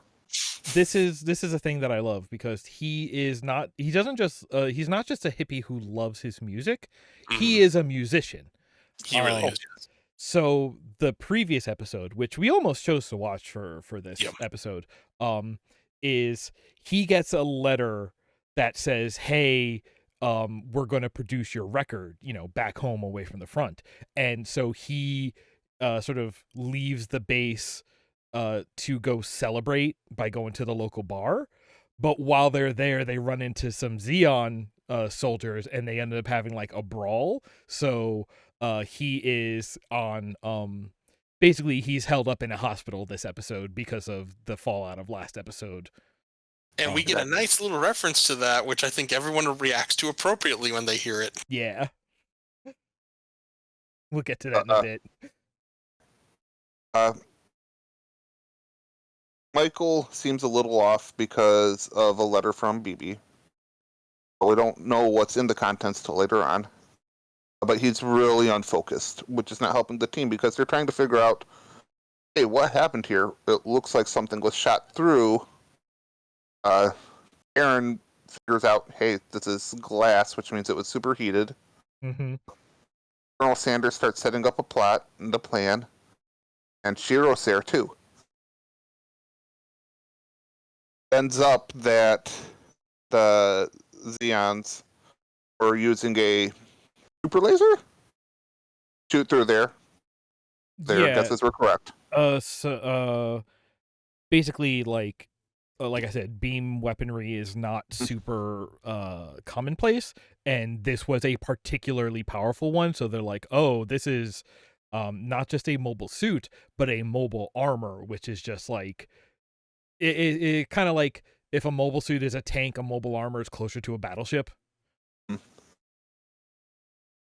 So the team got together. They're going to make a trap out of some parachutes. Not parachutes, balloons shot into the sky. Some other things just to try and figure out what's going on. I don't think they're really trying to capture what's doing this, just to try to capture what's going on so they can provide the information. That's the way I interpreted it. Could be wrong. I appreciate this episode. Oh, go ahead. Nah, go. I was just gonna say, I think they are like trying to just like interrupt whatever development plans are going on. So it's like, hey, if we can at least blow it up, then at least they'll delay them putting it out. Kiki's there. He's kind of flirting with Shiro. Mm-hmm. And Shiro is kind of oblivious. And talks about his other woman. Not super loud, and no, I don't think anyone knows that she works for the enemy. Right. Kiki's not really having much of it. She gets upset and is about to storm out. She ends up sticking around. I think this is due to talking to Michael and reading the letter. I might What'd have the that in letter say, reverse Bob? order. The letter talks about how BB does love Michael. Looks forward to seeing him. She doesn't know if she can handle him constantly being the threat of danger. Yeah. It might be better for them to split up.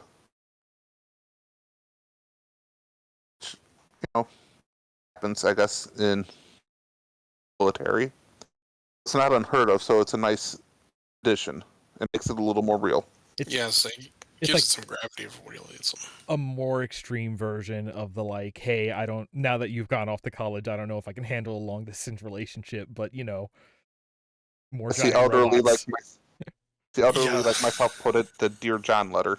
I don't think this distance and the threat against your life at any given time is really working out for us, Bay. This leads into Key sending her people back to the village and her yelling at Hero to, be more attentive to his teammates. I like this episode as well because it shows what happens to robots when they walk in sand. Mm-hmm.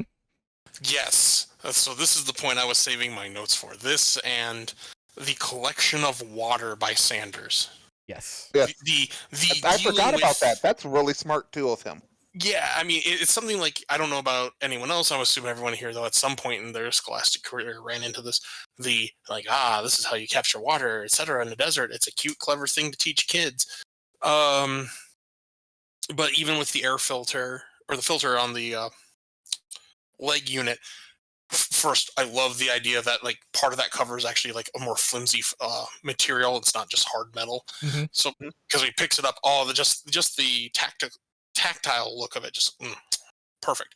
So good. But then underneath it, I know, so good. But then he gets in there and it's like, it's essentially just a giant car, really, that kills people intentionally. Elon must have designed it. That said, it's like, put the air filter in because, sand wreck machines real life real hard. Yeah. So big kill death machine gonna get even wrecked harder because it's nothing but moving parts.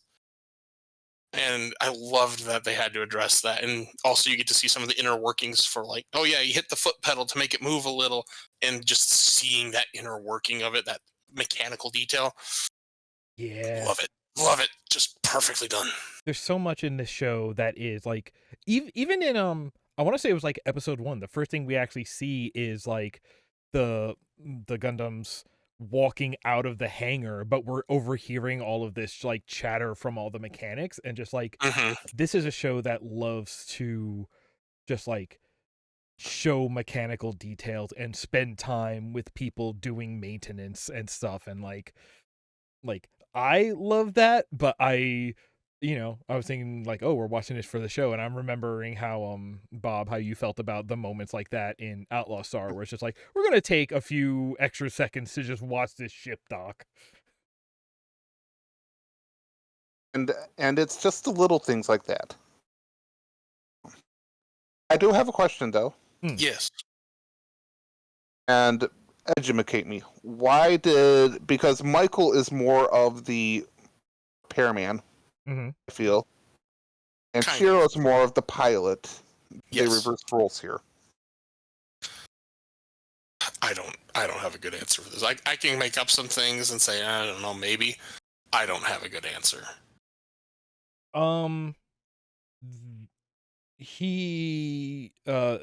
Michael is basically the assistant to Elidor, so like they do treat him kind of like an intern or a gopher or something. Cinderella. You're trusting this then gopher to pilot a Gundam. Yes, he's just pressing the pedal. But I'm assuming it's more than pressing a pedal to go in a Gundam. It is. But there's also the idea of like the pilot has to like have more knowledge about their machine because they're working on it. So like they don't have to know as much as a mechanic, but they need to like, These are new machines and he's a new pilot. They're not necessarily new machines.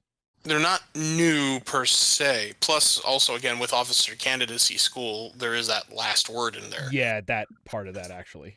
So there is going to be some understanding. And again, Bob, think to every episode of Star Trek where the captain still happened to know something about the inner workings of their ship. It's true. I'm not disagreeing with that. Oh yeah, no. I just feel roles should have been reversed. I personally agree. I'm sure there's some degree of the pilot has to sign off on it. They are responsible for the overall care of the machine, even if that does mean making Cinderella there do the labor. I think it was just to have a moment of comedy. Well, not comedy, but explaining how Michael is so distracted. Yeah. And that's really what it was for. It's narratively convenient showing of distraction and how dangerous that can be. And I mean, that's why Sanders, says, get in my suit. I'm going to run this here because you're too distracted to do this. And we can't have comms going down.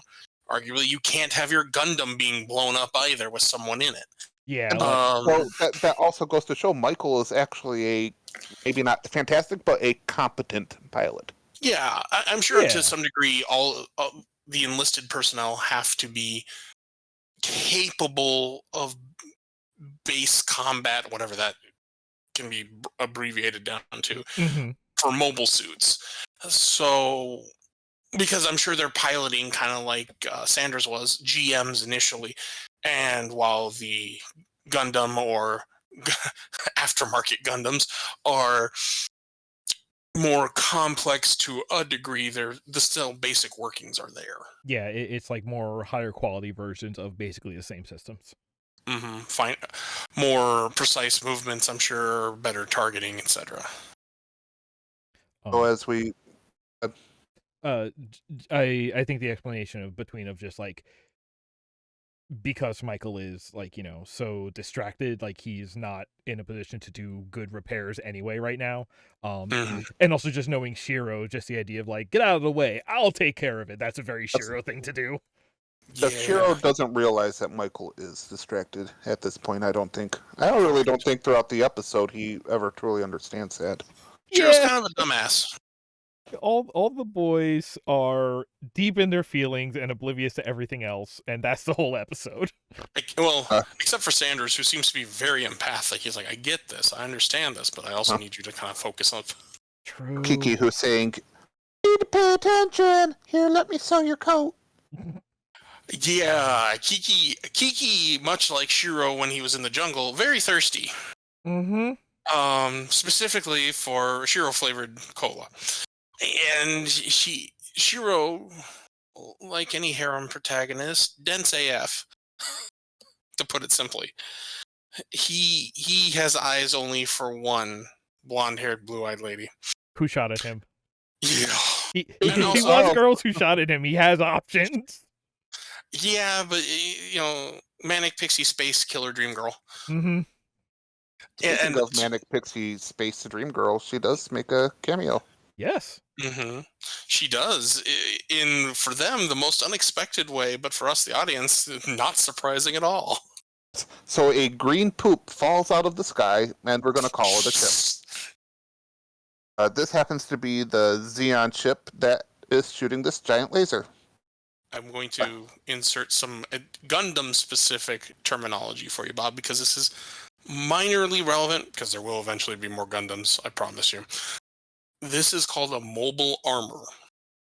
It's a big poop. It's a big green poop. I mean, it is a big mech. In this case, obviously, sans legs. That is equivalent to a tank compared to a Gundam. Although it's also space-worthy. Yeah, this one is intended to go to space later. Yeah. We see that the pilot's Aina, and she is here to test the laser. I'm pretty sure that's how she pronounced it. Laser. And after a failed attempt, the team's ready to kind of thwart what's going on with Michael in Sanders' mech. And everything actually goes well. And Aina is not able to pull off her laser perfectly like she wanted, but I do believe she shoots it. She does. Well, remember, it goes well until Ina also happens to have support. Yeah. You know, 2 wingmen just happen to be in the area, which would make sense. Uh, And that's where things went sideways. trying to remember now. Oh, it's been a week since I watched the episode. So Ana gets off her shot. It's flying. They set off their balloons, and Michael has to take a shot at one of the planes. And he's so nervous that I believe he misses his first one. Then focuses and gets the second shot and gets the plane. And the other plane is taken down, I believe. Ana is able to get back to space with her space poop. Well, she doesn't get to space, but she does try to take a pot shot at Michael with not the And Death Star. then there's a save the president moment. Mr. President. Also just Girl, I giving believe. the whole part where Shiro goes back to his main fighting tactic of go directly at enemy and just grab on. That was the Mr. President moment. Yeah. Oh, okay. It's Mr. President, instead of hitting the president, he just full on Get down, football Mr. shoulders. President. Yeah, get down, Mr. President. And then, except he gets down on the robot, and somehow his little machine. This is my only real problem with this. His little machine is enough to knock that big sucker off target just enough to save Mike's life. Mm-hmm. Just Because that. does a big bonk, just a big old mech tackle. Yeah.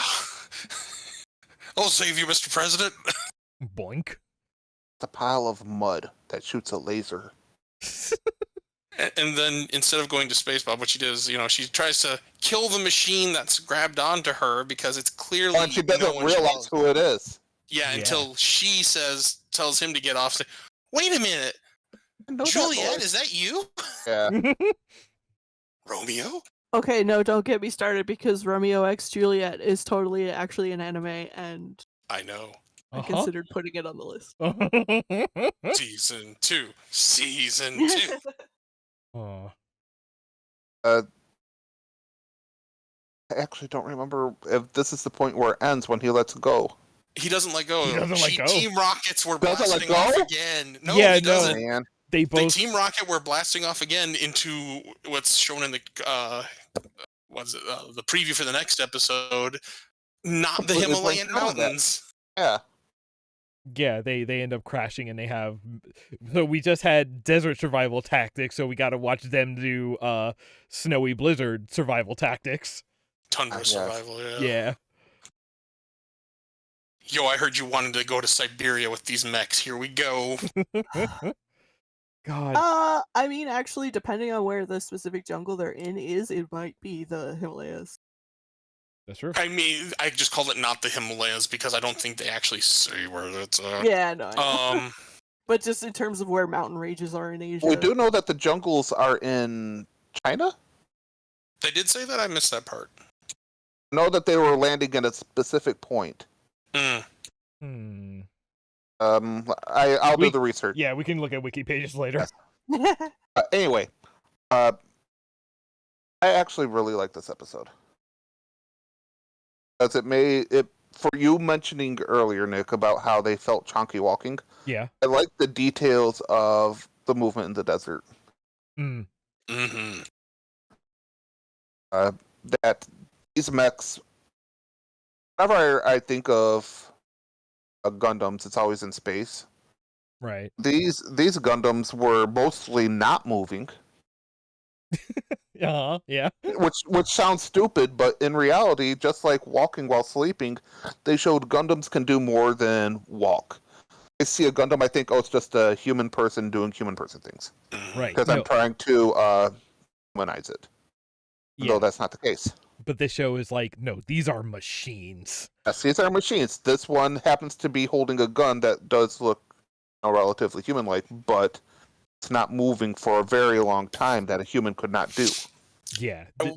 they're just like the show is contrast between like the moments of action and the moments of like tense silence and no movement is And it's weirdly weird. effective. I agree. I normally hate that, but I really like that, and it really emphasized in this last episode. This series handles that balance well. Also, to tag on, this is one of the other practicality things, and machine also be like human when they're setting up their trial, their what's the word I'm looking for, the practice run at trying to corral the. Hold on, I wrote its name down earlier, so I remember the green Apsilus. pine cone. Yeah, the Apsilus.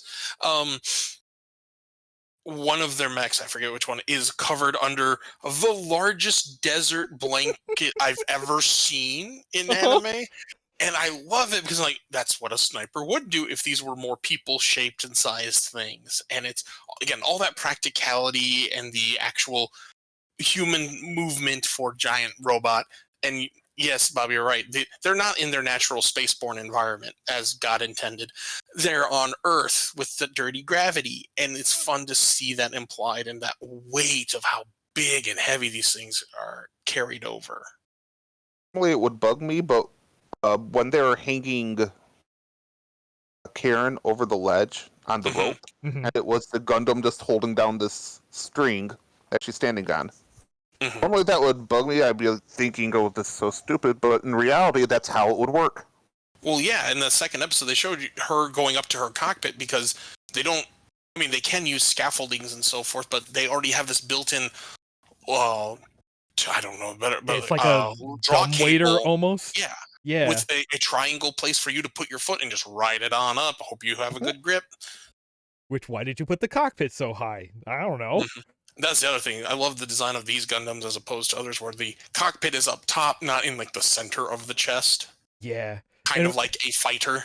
And all the times that they have like somebody just hanging out with the cockpit open and it's just like, yeah, I'm just sitting here. What's up? Especially in that kind of environment, if apparently these things don't come with AC fully kitted out as an option from your local dealer, you would probably do because it's going to get stuffy and hot in there. Oh yeah, especially if like like these may not. Well, I don't know. These are not expected to go into space, so they don't got to be airtight. Although even the ones in space, you still have to wear the pilot suit while you're in space. Which he made a fool that's in case doing. Something opens, I would assume. Yeah, that's true. Yeah. You get sucked into space, you need something. Yeah, they wear the I forget the proper term, but essentially the spacesuit. Yeah. For that first space combat, which I love that he did in episode 2. And you're like, big heat buyer's remorse on doing that. And not only that too, but like even if these were airtight, I mean they've got to be open at some point. So once they seal, you're still stuck in there with that hot, muggy air. Oh yeah.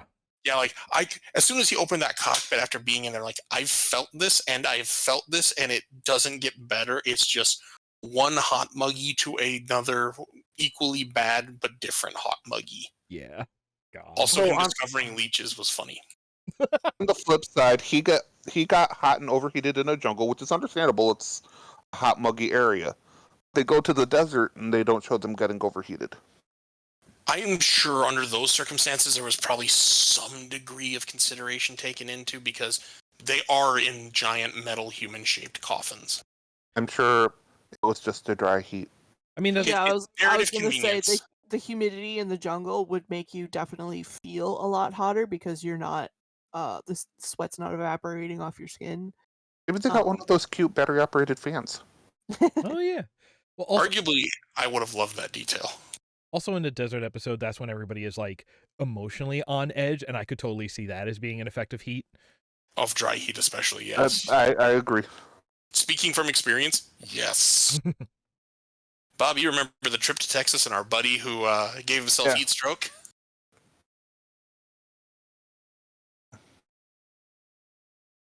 But yeah, I like these episodes. Bob, I'm glad you really like these. Part of me wishes we'd shown you episode 5 instead of episode 6. I know that was one of Nick's suggestions. We're kind of like bouncing back and forth on which one. Yeah, but this one, the ending on the cliffhanger, I feel like that's and also the good contrast in this one, and this is where Aina and Shiro find each other again, and that's such like a good piece of consistency to end on, I thought. Yeah.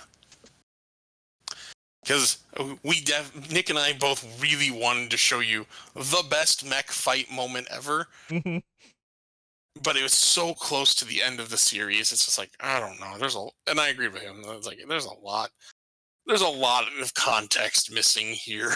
Yeah, but yeah. What do you think overall? Overall, started off slow. Started off, I was thinking I was not going to like it because, I'll caveat here, by the end I really did enjoy it. But Shiro is a very not enjoyable protagonist for me. Mm-hmm. Yeah.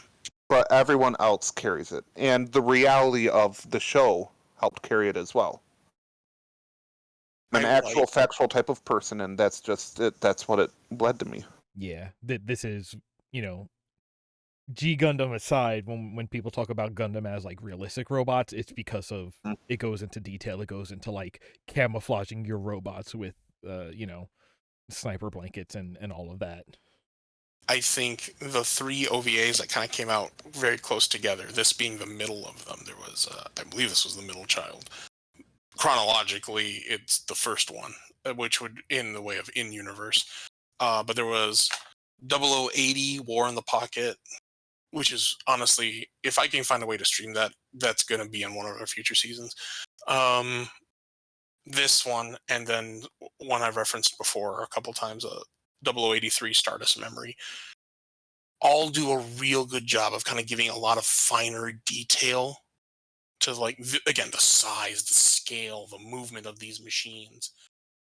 I mean, 0083, if I could ever get it streaming, you talk about the movement in this, there is a big shouldn't be able to move one, and the way it moves, you swear you're watching Godzilla. Mm-hmm.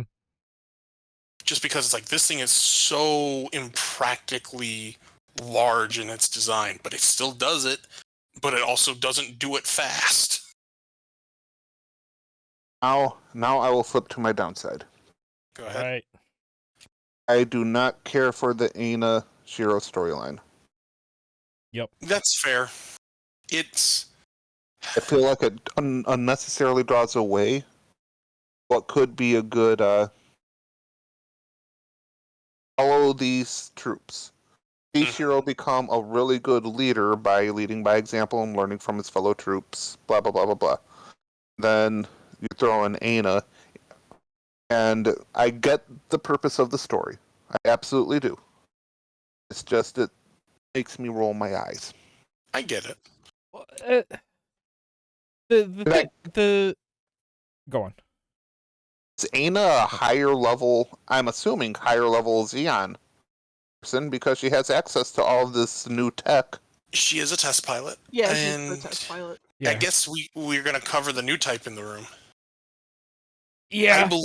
I believe it's implied she is a new type. Now, Bob, you're going to ask yourself what a new type, all one word, how it's spelled how you think it would be, is essentially the next stage of human evolution because of moving into space. Yeah, it's theoretically, we're going to, all of this is in quotes up to this point, because there is the possibility, as noted in the original Gundam, their pilot is so good that it's believed that because humans are now living in space, that they are starting to use more of their brain, develop even precognitive or potentially telepathic abilities. Yeah, low new types are low key like psychics. Yeah, space psychic. Yeah, and they can only happen in space, and that's why all of your Gundam protagonists come from space. Now, some Gundam series have kind of not just thrown that out, like, and left that to the Universal Century, but some others, they'll have that and just call it something else. But essentially, that's what that is, and it's implied. I don't think it's ever actually stated here, but it's implied and suggested, I believe, in some conversations, that Aina is a new type. Yeah, there's one specific moment in that episode with the really good fight where it's just like, you seem to know something that you would only know if you had some sort of mental connection to the people in the world around you. Right. That is good, and China is fine. I just don't understand with Shiro being. He's holding on to the fact that he saved her life real hard. Yeah, it's weak. I'm not gonna lie. It is a very weak romance because there's no guarantee that we're ever gonna see each other again. Yes, obviously that's the narrative conceit, is that they happen to just go to the same place. Haha.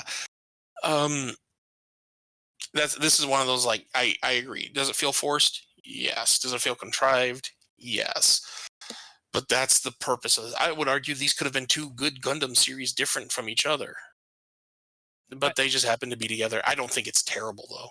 I do want to say, I think like we're only seeing like the first half of the series, and I think I will caveat. I've only seen 3 episodes. yeah, but like the next episode where they spend more time together, like kind of the rest of the series after that point, I think is kind of like a case study on watching these two characters like reassess how they feel about participating in the war and about the sides that they're on. So it kind of even stops being the like Romeo and Juliet star-crossed kind of thing and becomes a very much like, no, why are you fighting?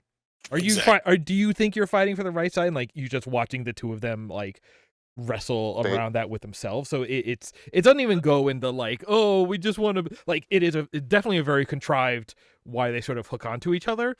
But you could also say that a thing about new types and being psychics is that they're like heavily empathic, and so they latch on to people quicker. So like, but that's not a good explanation.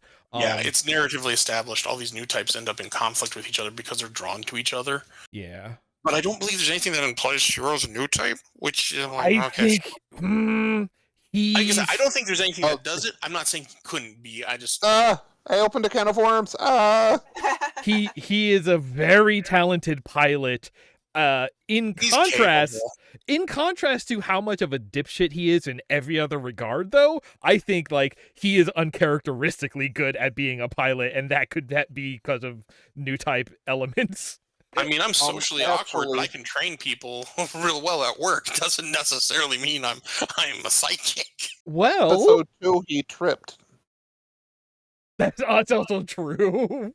Okay, there are psychically aware under situations of existing stress. It's not like they can just turn it on. I can see the future. It's very situationally convenient aware. Yeah. But yeah, like arguably, sure, he could be. I'll say this, because of what he does in the episode we didn't show you that we really wanted to, I'm willing to give him a new type throw because I've never seen any other new type do that. So at least he earns it for that one. Yeah, there's some moves he pull off that are uncanny in a way that it's just like. Also, do I think it matters? Not outside trying to excuse why they are attracted to each other. 100%. But yeah, I just like, this is like a giant robot show, but like it's not. Even though the action is done so well, it's also not really about the actions, and like not a lot of Gundam shows are. Like most of the Gundam shows, do talk about like it is a whole every series is pretty much about like, hey, war is hell, and like people are dragged into it, and people have internal conflicts over motivations and all of this, and like the tragedy of child soldiers. Yeah, this one is very much like takes that like, oh, lovers on opposite sides of the conflict, like that is where they start from, that very like cliche place, but like it still does a good job of like following those characters as they interrogate that. And I guess, we've harped on the lovers. Like, really though, they haven't established their lovers. It's just it's almost like the girl that got away, and then he accidentally finds her again. Yeah. For me, watching these 3 episodes in and of themselves, I think it's not her in love with him as much as him in love with her. Yeah, I would agree with you. I would agree with you, because I don't think it's until the next episode that she really, oh yeah, you're that guy that saved me, patched me up and vacuum sealed my suit so I didn't die. Yeah, I'm sure in this interim, he in her mind has probably mostly just been, oh fuck, that dude took my watch. Yeah, I gave him my watch, and that probably wasn't smart of me. How would I ever see him again? Also, like, she is like way more like has spent more time in the military complex. Oh, absolutely. Whereas he is still basically, brand new to it, and like he's still on like, his Boy Scout Baby's first mission. certification, whatever. Yeah, like for him it is still new and exciting, and she's like, no, you don't know how this job really works when you've been in the military, because like yes, he's just kind of a test pilot and whatever else going on, and it's maybe a bit of nepotism because like I think it's her brother is more like the famous scientist and she's Yeah, the he test pilot runs it. because of the connection Yeah. to him. Yeah, I think he's aware of her potential as a new type. That And could that's also why- very much be. So it's a combination of factors. It's nepotism, but nepotism by way of, oh, you have special powers. Okay, sure, or possibly. But all just a long way of saying just like, yeah, like the romance or whatever that relationship is kind of like lame, but at least they do something interesting, sort of With it. using that as a stepping stone by the end of the show. Mhm. And which like, hey, if it doesn't hook you enough to get you that far, understandable, totally. Yeah. Overall, I would give this show 7. 6.5. 7 That's- Zac Efrons. And that's only because I need to see more. This is a weird situation where it's not super highly rated for me, but I do want to see more of it. Good. Ooh, okay. I mean, also it's 12 episodes. Like Yeah, as I say. technically we've watched a I've quarter watched of a it. now. quarter. Yeah. Yeah. I was like, Bob, you're in luck. This is 12 episodes. This is the shortest series on our list, I think. No, it is Or not. actually, no, it's not. What's Nope. Oh, I gotta go back and look. Oh, we've already watched a show that's shorter, I think. Have we? Our very first show. Yeah, depending on how you count Arcane. Okay. Those are long Okay, yeah, fair. episodes. Yeah, they are long episodes. These are tight, like 22-ish minutes. Yeah. These were But like, yeah, okay, fair enough, Bob. This is the shortest length to episode length, or amount of episodes that we have episode thus terms. far. ... Yeah. Oh, that's not implying anything. It's just a matter of what we've seen so far. Yeah. I do actually have a definitive answer on something, though. Oh, okay. Is it more or Outlaw Star? What? Did you watch more Outlaw Star? No. Oh, I'm full of disappointment today. I have a definitive answer of where to put the theme song. Yes. oh, good. I was going to get to that. Yes. So we are on episode 10, everybody. So regardless of where I put it, it's made the top 10. Uh-huh. Yay. We also now have a top 10, God, yeah. and somehow Arcane is on it. Does this mean our podcast is old enough to rent cigarettes or something?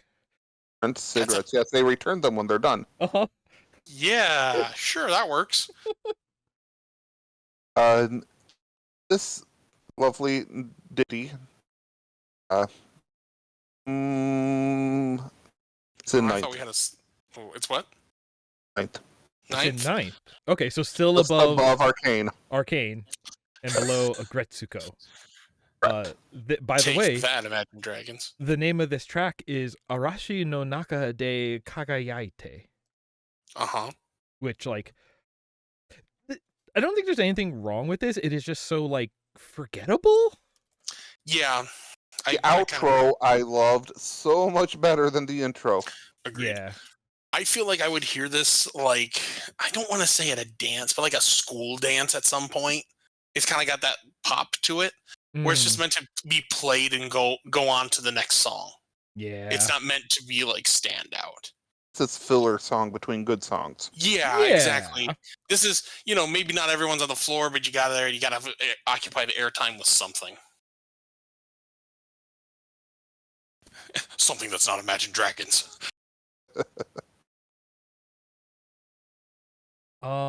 Let's see here. We didn't have any android waifus. You did have adjacent mechanical waifu. That's That's for the- my list. She was a cranky mechanic lady.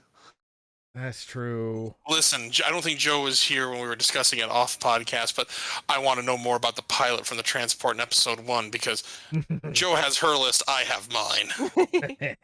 Short hair experienced pilot. Yeah, let's talk, baby. This show didn't have a named horse for us to rank. I'm so sad. I There were think there's horses. a horse. Yeah, I think there's a horse in one of the episodes we haven't watched, Uh, but I don't know if it has a name. well, there were the horses that the guys from Kiki's Village rode back to the village Right. on. Oh yes, that's right. But yeah, Yeah, no I think they names. show up only in Kiki's Village. Yeah. And yeah, I guess are you going to watch more of this show? Like, is this going I on your will. list? This, Yeah. this is on my list. I'm going to put it on my watch list. Can't say it's going to be soon, but I am curious to see the transformation. I could definitely see this being under like both Outlaw Star and Bebop. So, but Yeah. exciting that it's on there. Like this show is, I really like this show and this whole like universe. So I like happy to the hear that. realism of it. yeah, I won't lie, Bob. If I had to guess, I think this will be above Bebop for you only because it's not as, like you said, kind of layered and thick with messages and subtext. But Dramatic. yeah, it's. I would say this might even, depending on how you're feeling at the moment, I might say this might even take your top between it and Oh. Outlaw Star. And like I said, it just What I Outlaw really Star though? I don't know. No, it's not a value judgment. It's more of a depending on the day. But I think Maybe, those yeah. two will occupy depending on the day, the mood. Maybe he's had a rough week, or he's had a really good time. Who knows? I would say they might alternate depending on his mood, just because of that. Not a like definitive. Yes, this is one over the other, but more like yeah, these are both good for different reasons. At a shared number one. Well, Gotcha. speaking of alternating between two, we Right. have 2 shows left in our late night Toonami tier of shows. Alright, Ready to pick. Your choices are. Listen, growing up was hard enough before this space pirate robot sprouted out of my forehead. Or do cyborgs dream of existential philosophical conundrums? Also known as the Major has existential dread and a big old booty. Rocking Yeah. everywhere. I'm gonna go the first one. I'm not sure if I'm ready for existential dread yet. Bob, I'm not sure if you're ready for the next one. Yeah, I don't think you can escape it in this particular branch. Something's popping out of a head. Mm-hmm. Yeah. Uh-huh. Okay, well, I've been looking forward to this. Next episode, we will be watching Fooly Cooly. Holy cooly! Otherwise known as FLCL, Bob. FLCL, but of course in Japanese it's Foodie Cootie. Oh my god. Oh, Hey, Bob, I hope you're ready for the acid trip of your lifetime. How much do you know about making bread? Oh my making god. bread? I've made bread before. Alright, then this nothing in here will be new to you. Alright, good. Oh no. So oh god, I am so excited now. We all have that to look forward to. But I think that's gonna do it for us for this week, right? I believe so. I think that's everything. I think so. Fantastic. Well, I had a good time. I hope all y'all Oh god, right. Hmm? The pillows. Soundtrack. Okay. Oh yeah. Sorry. Oh yeah. I didn't even think about that part. This is going to be fantastic, but we will cover all of that next time. And until next time, thank you for joining us. Watch anime. No, don't. I made that joke last time. War is bad.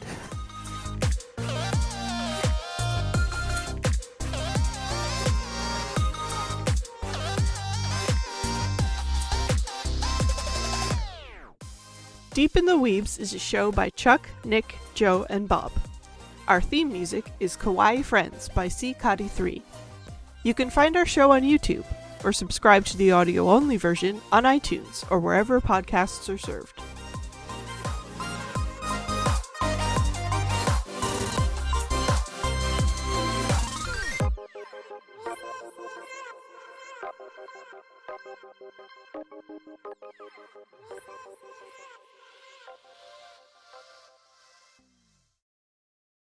Okay, who would like to read our taglines? Buy me like 5 seconds because I have to scroll up and get the list. I did you one better. I put in an edit marker. Nice. I'm here now at the list. Let's do this, Bob. I think Yeah, I'm Joe's ready. delivery is the best. Who's delivery? What? Wait, was that Joe's. saying I think- should do it? I thought you said Yeah. you were going to do it. I just wanted to see the list. I wanted to Oh, get there okay. to the list Oh, because okay. I had to remind myself where we were. This is the fun part for me. So here's the behind the scenes. When we're starting to wrap up the episode, I usually think I need to pull up the list because I can't wait to see what he's going to pick. And for whatever reason, my brain just said, "Hey, look, isn't that a pretty color on the wall?" Okay. I was getting all excited. I was like, oh, I don't have to do it this week. I mean, I'll do it if you want. No, it's okay.